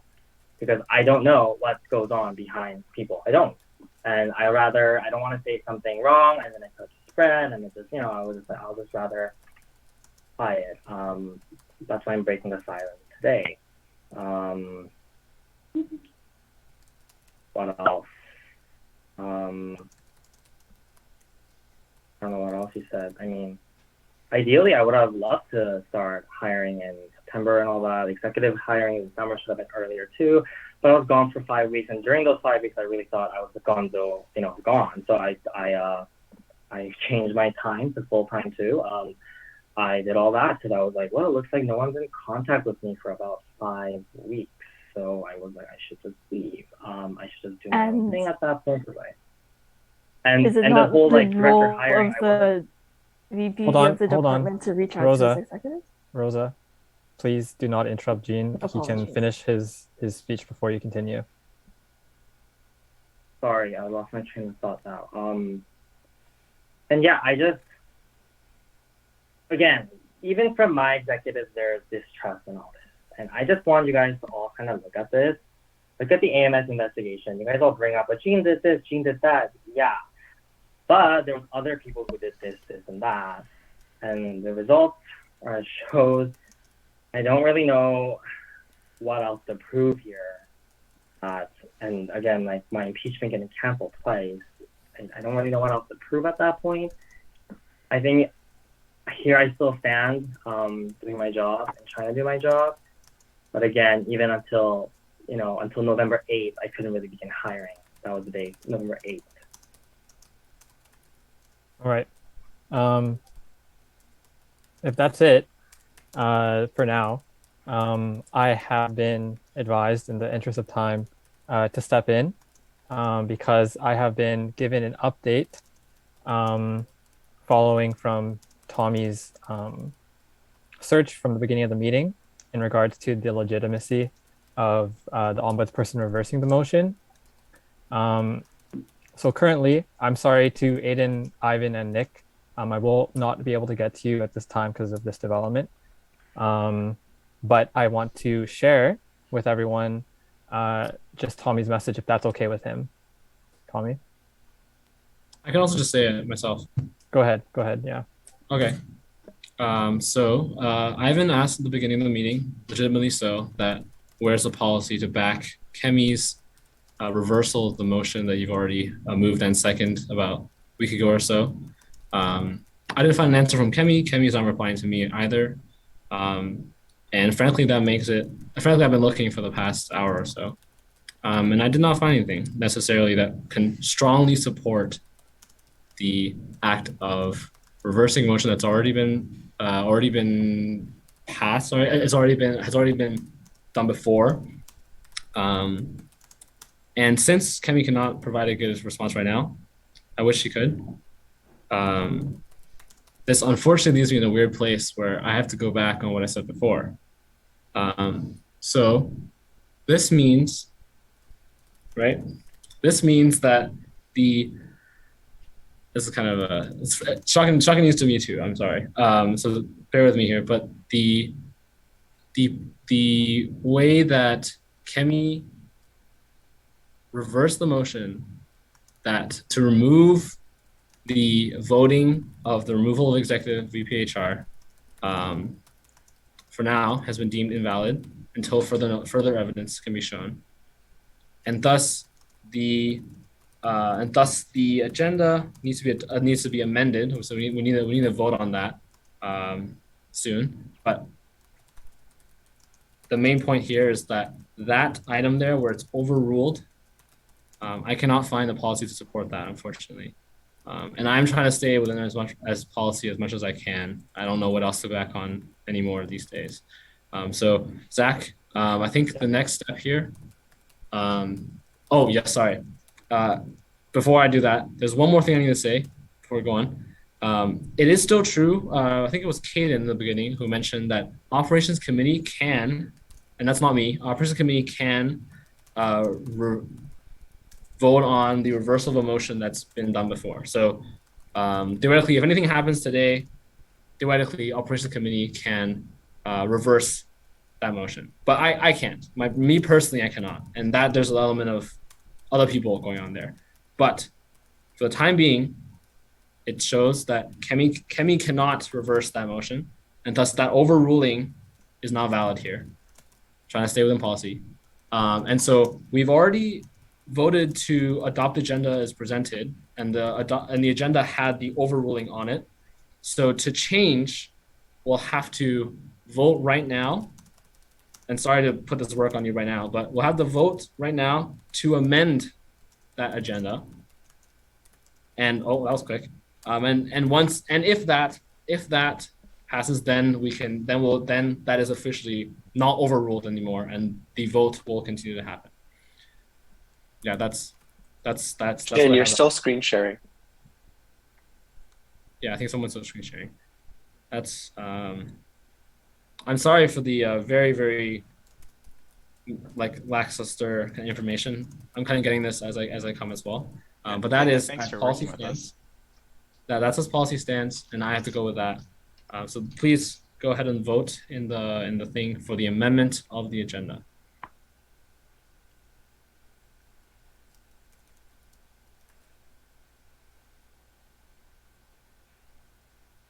I'll also ask Shannon to add this amendment to the official notes for the meeting.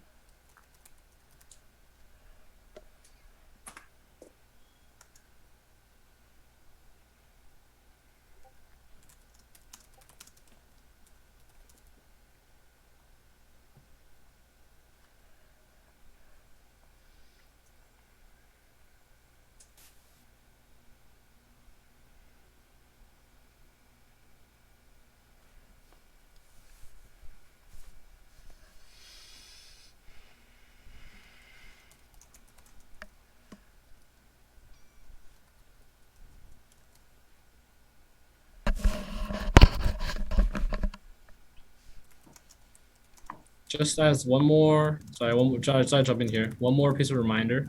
So now, actually, maybe I'll wait for the vote for the amendment agenda to come out first. Sure. I have something to say about that afterwards, if you don't mind. I will wait for another minute and a half until 7:48. So 2 minutes.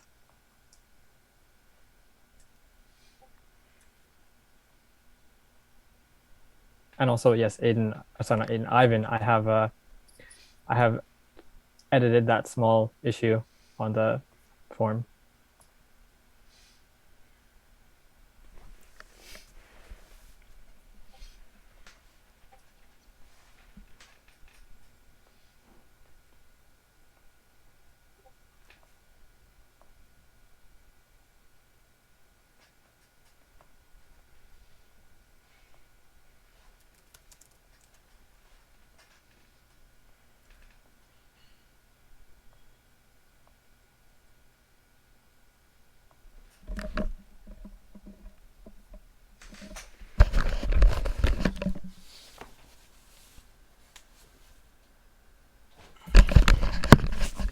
I'll give it another 20 seconds since it looks like most people are in.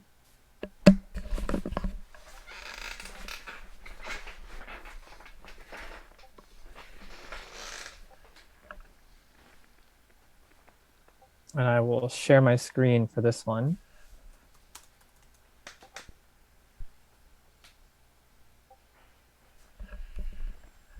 So as you can see, for the agenda amendment, the amendment passes.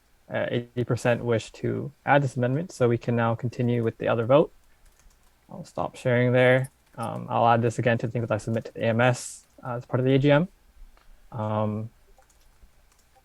All right, and so with that, we can proceed then with the vote. Sorry, can I jump in for a second? Yeah, Go yeah, for of it. course. Yeah.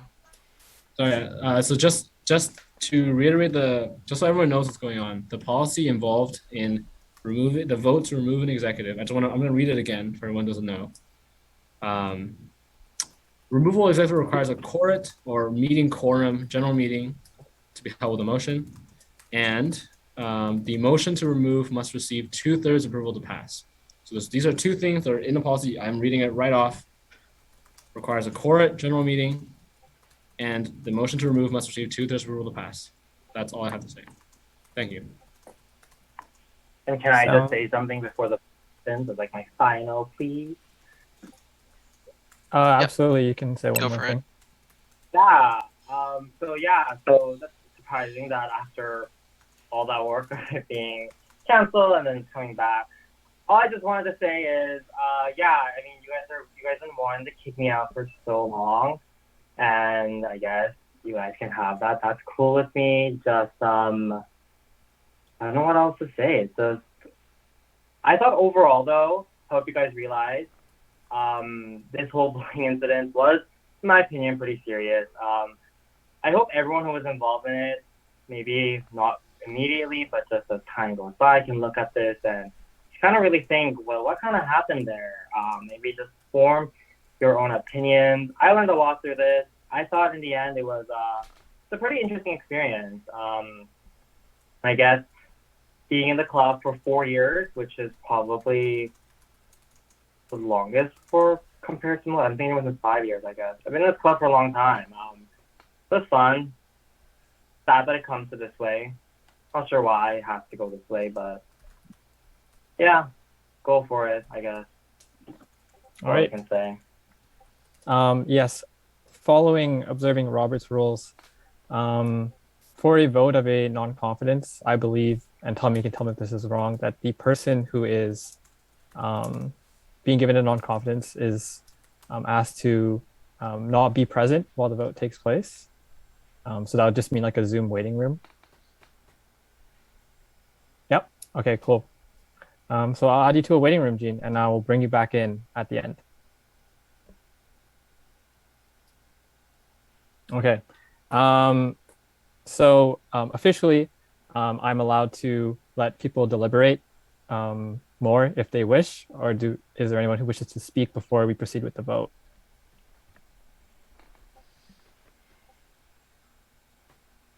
Nope. Okay. I have sorry. one. Go ahead. One question, perhaps aimed towards the HR members. If Jean were to stay on the club, do you guys think you would be able to form a good team dynamic going forward, or carry out the actions of HR? I think I speak for Heather and Shannon when I say we found it easier to run events ourselves with the trio than with Jean. They can speak up if they disagree, but I think we found a good dynamic between the three of us to be able to carry out the duties of HR just as well, if not better, than if Jean were present, unfortunately.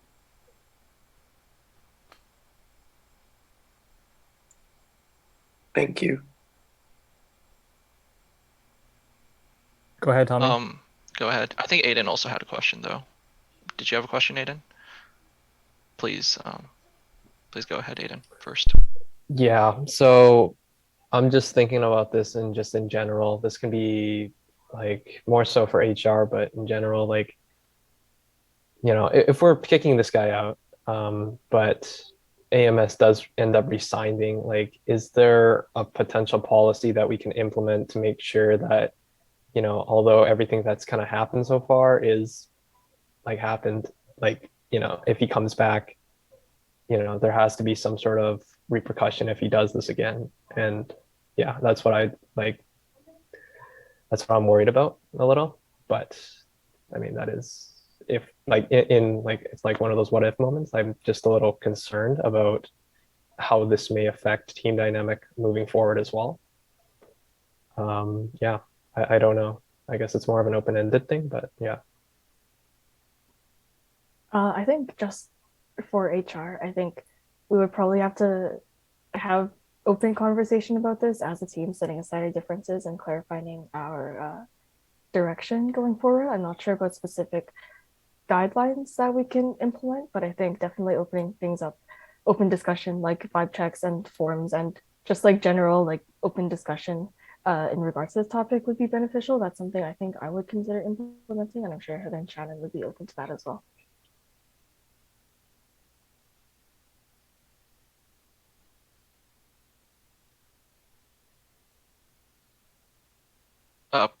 If that's all you had to say, Rosa, then please, Tommy, go ahead.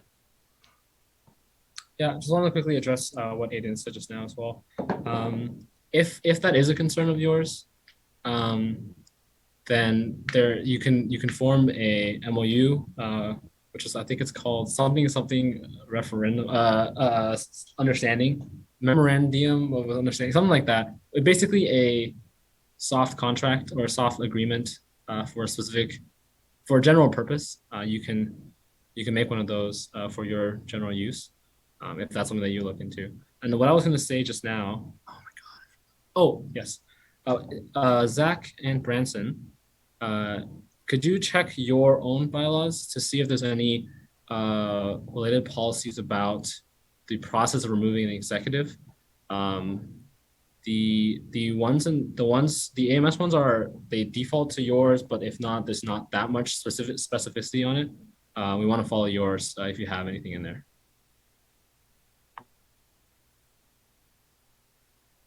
Yeah, thank you, Tommy. I am looking now just at the section for procedure and non-confidence votes, which basically says that disciplinary action may consist of any of the following: suspension of position, suspension of privileges, and termination of position. And then it says that no confidence vote, a successful no confidence vote is defined as 2/3 or greater voting for no confidence. Quorum is required in order to hold a no confidence vote, which I believe that this meeting has hit, as our club has over 100 members and we have at least 20 people here. Yes, that is, I believe it's all good in that way. Okay, if that is what the bylaw says, can you just briefly show it on the screen just so we all can all see it? Sure. I don't doubt you. Yeah. Absolutely. Give me a sec. I think this is the one. Yeah. So this section here, highlighted in blue, talks about disciplinary action and non-confidence votes.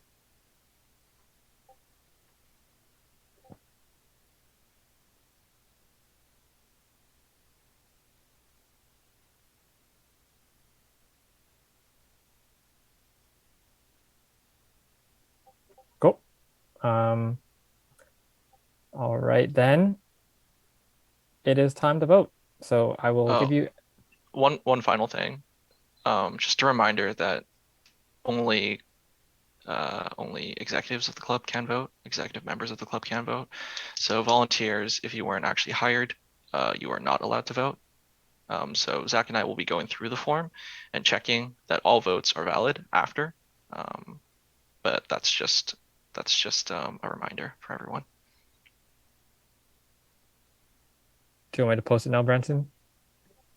Yeah, go for it.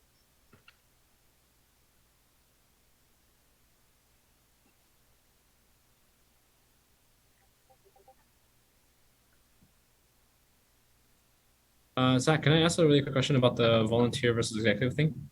Yes, sure, go ahead. Are volunteers considered active members of your club?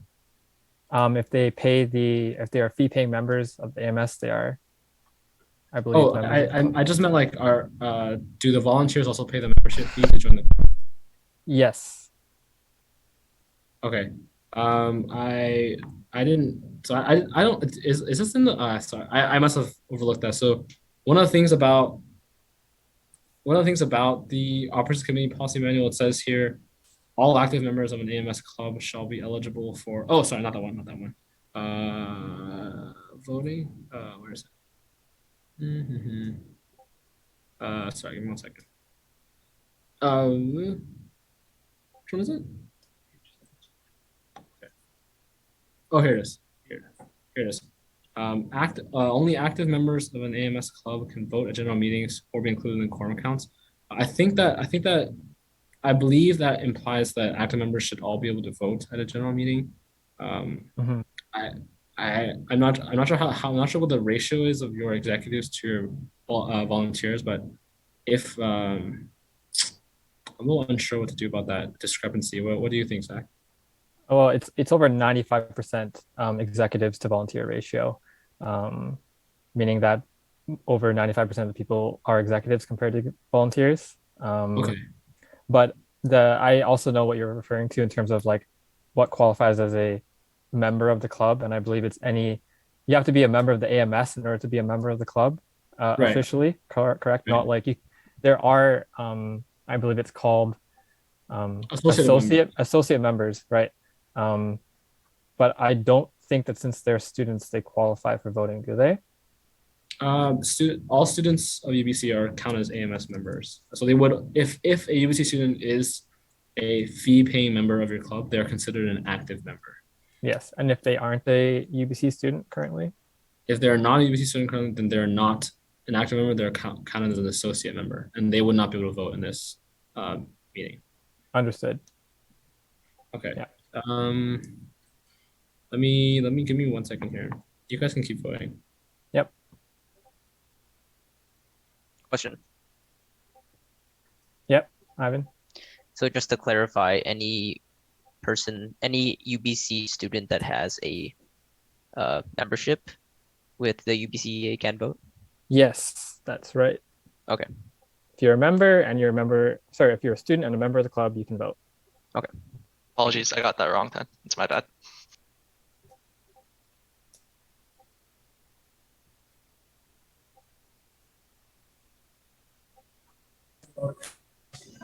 So me, we encourage a volunteer who wants to be an user. Can you vote?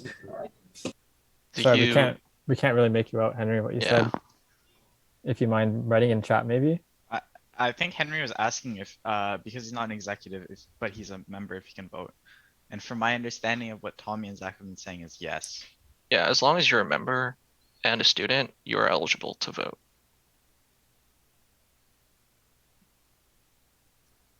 All right. Sound good? Yeah. That is correct. Nice. So I will give people 30 more seconds to vote if they wish to do so. And then I will screen share the results.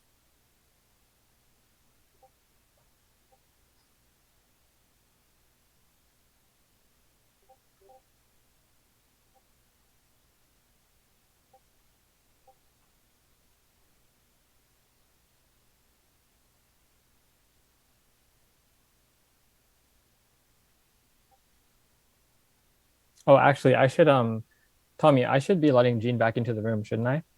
To see the results? Yes. Okay.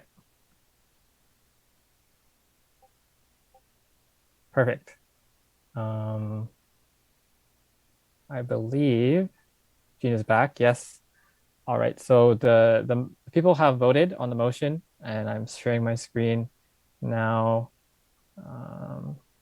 This one, the vote passes by over 2/3 majority to remove VP HR Jean Cho from his position. So we will add that to the notes, and it is into effect once we send that to the AMS for their approval. Yep. Absolutely, Tommy. And can I just have an explanation, like why was that allowed after all that being canceled and revoked? And I'm just very confused right now. It was so fast. Yeah, I can explain, Gene. Yeah.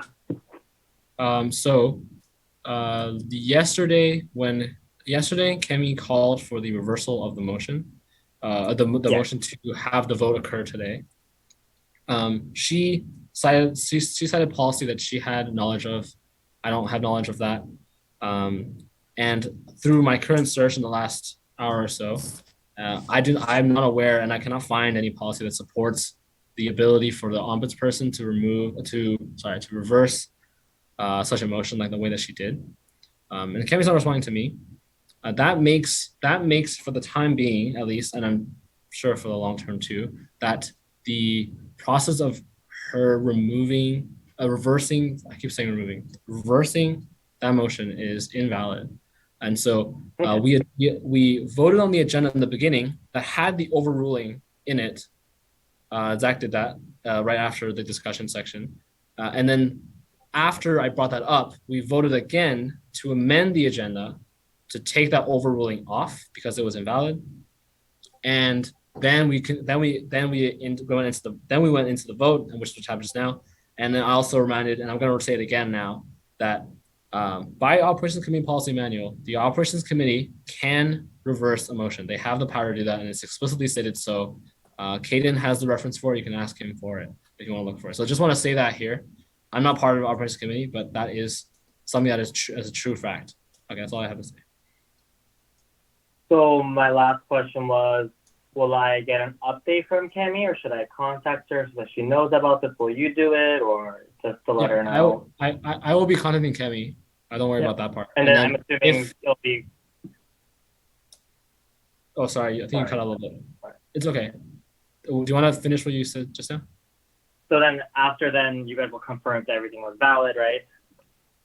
Yeah. So yeah, I will contact Kemi after this, and then whatever happens to operations committee, if that happens, I'll also handle that as well. I'll communicate with you guys after this. Yeah. Okay.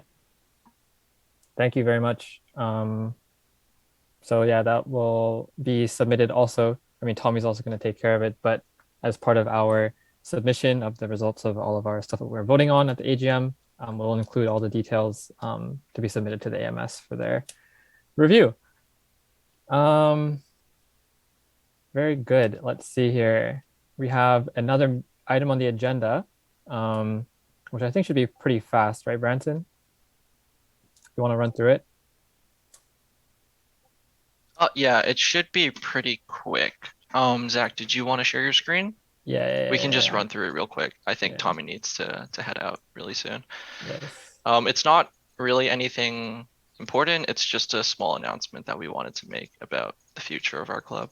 So if you wanted to leave, Tommy, you're free to leave. All right, go for it, Branson. Oh yeah, so just big announcement. As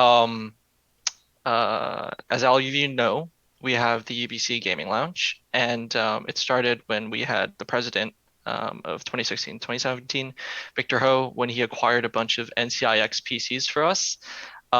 We got some peripheral sponsors, we got some PCs, to be exact, 20 PCs, 20 60Hz monitors, 20 Corsair headsets, peripheral sets, all of that stuff, right? And it's been an integral part of our UBC EA community at UBC for a long time now. In the 4 years of being open, we've had over 3,300 visitors per year, which is fantastic. Zach, please continue. Mm-hmm. So now, fast forward to 2021, Zach and Branson. Back in May, me and Branson were working hard to make sure that things would improve for the club. And so we took it upon ourselves to contact Matthew Tan, the Associate Director of Partnerships at UBC Athletics, who's been working with us for over a year. And we told him that we wanted to do something big to upgrade the lounge, which has been aging over the past few years.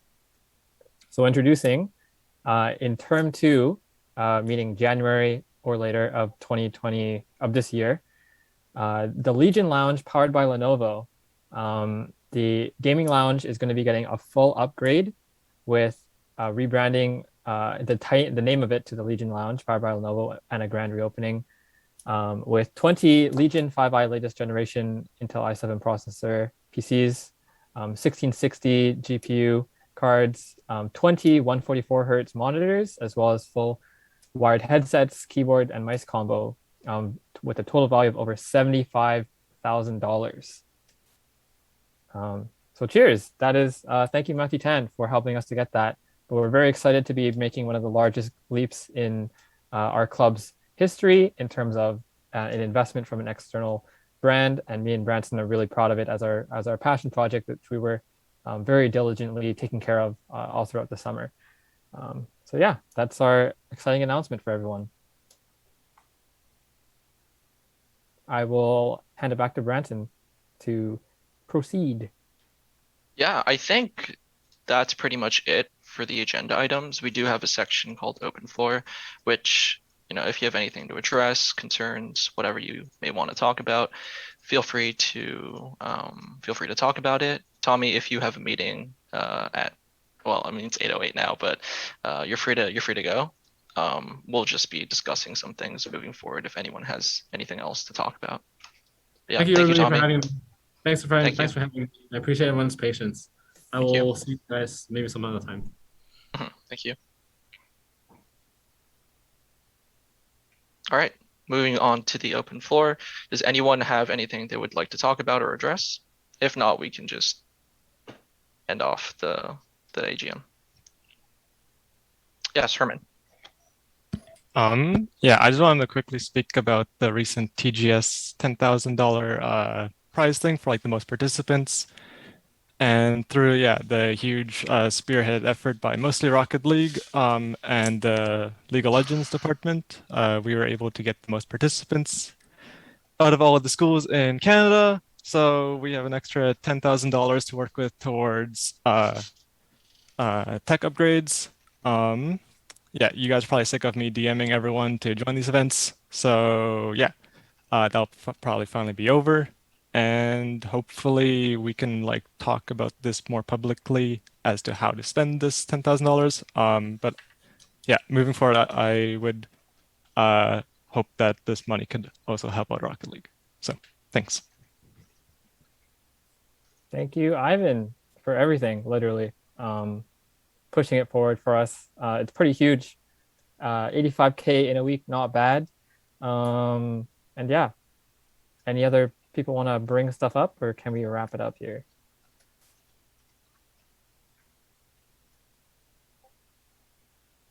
Okay. Can I say something? Yeah, of course. Go for it. Thank you.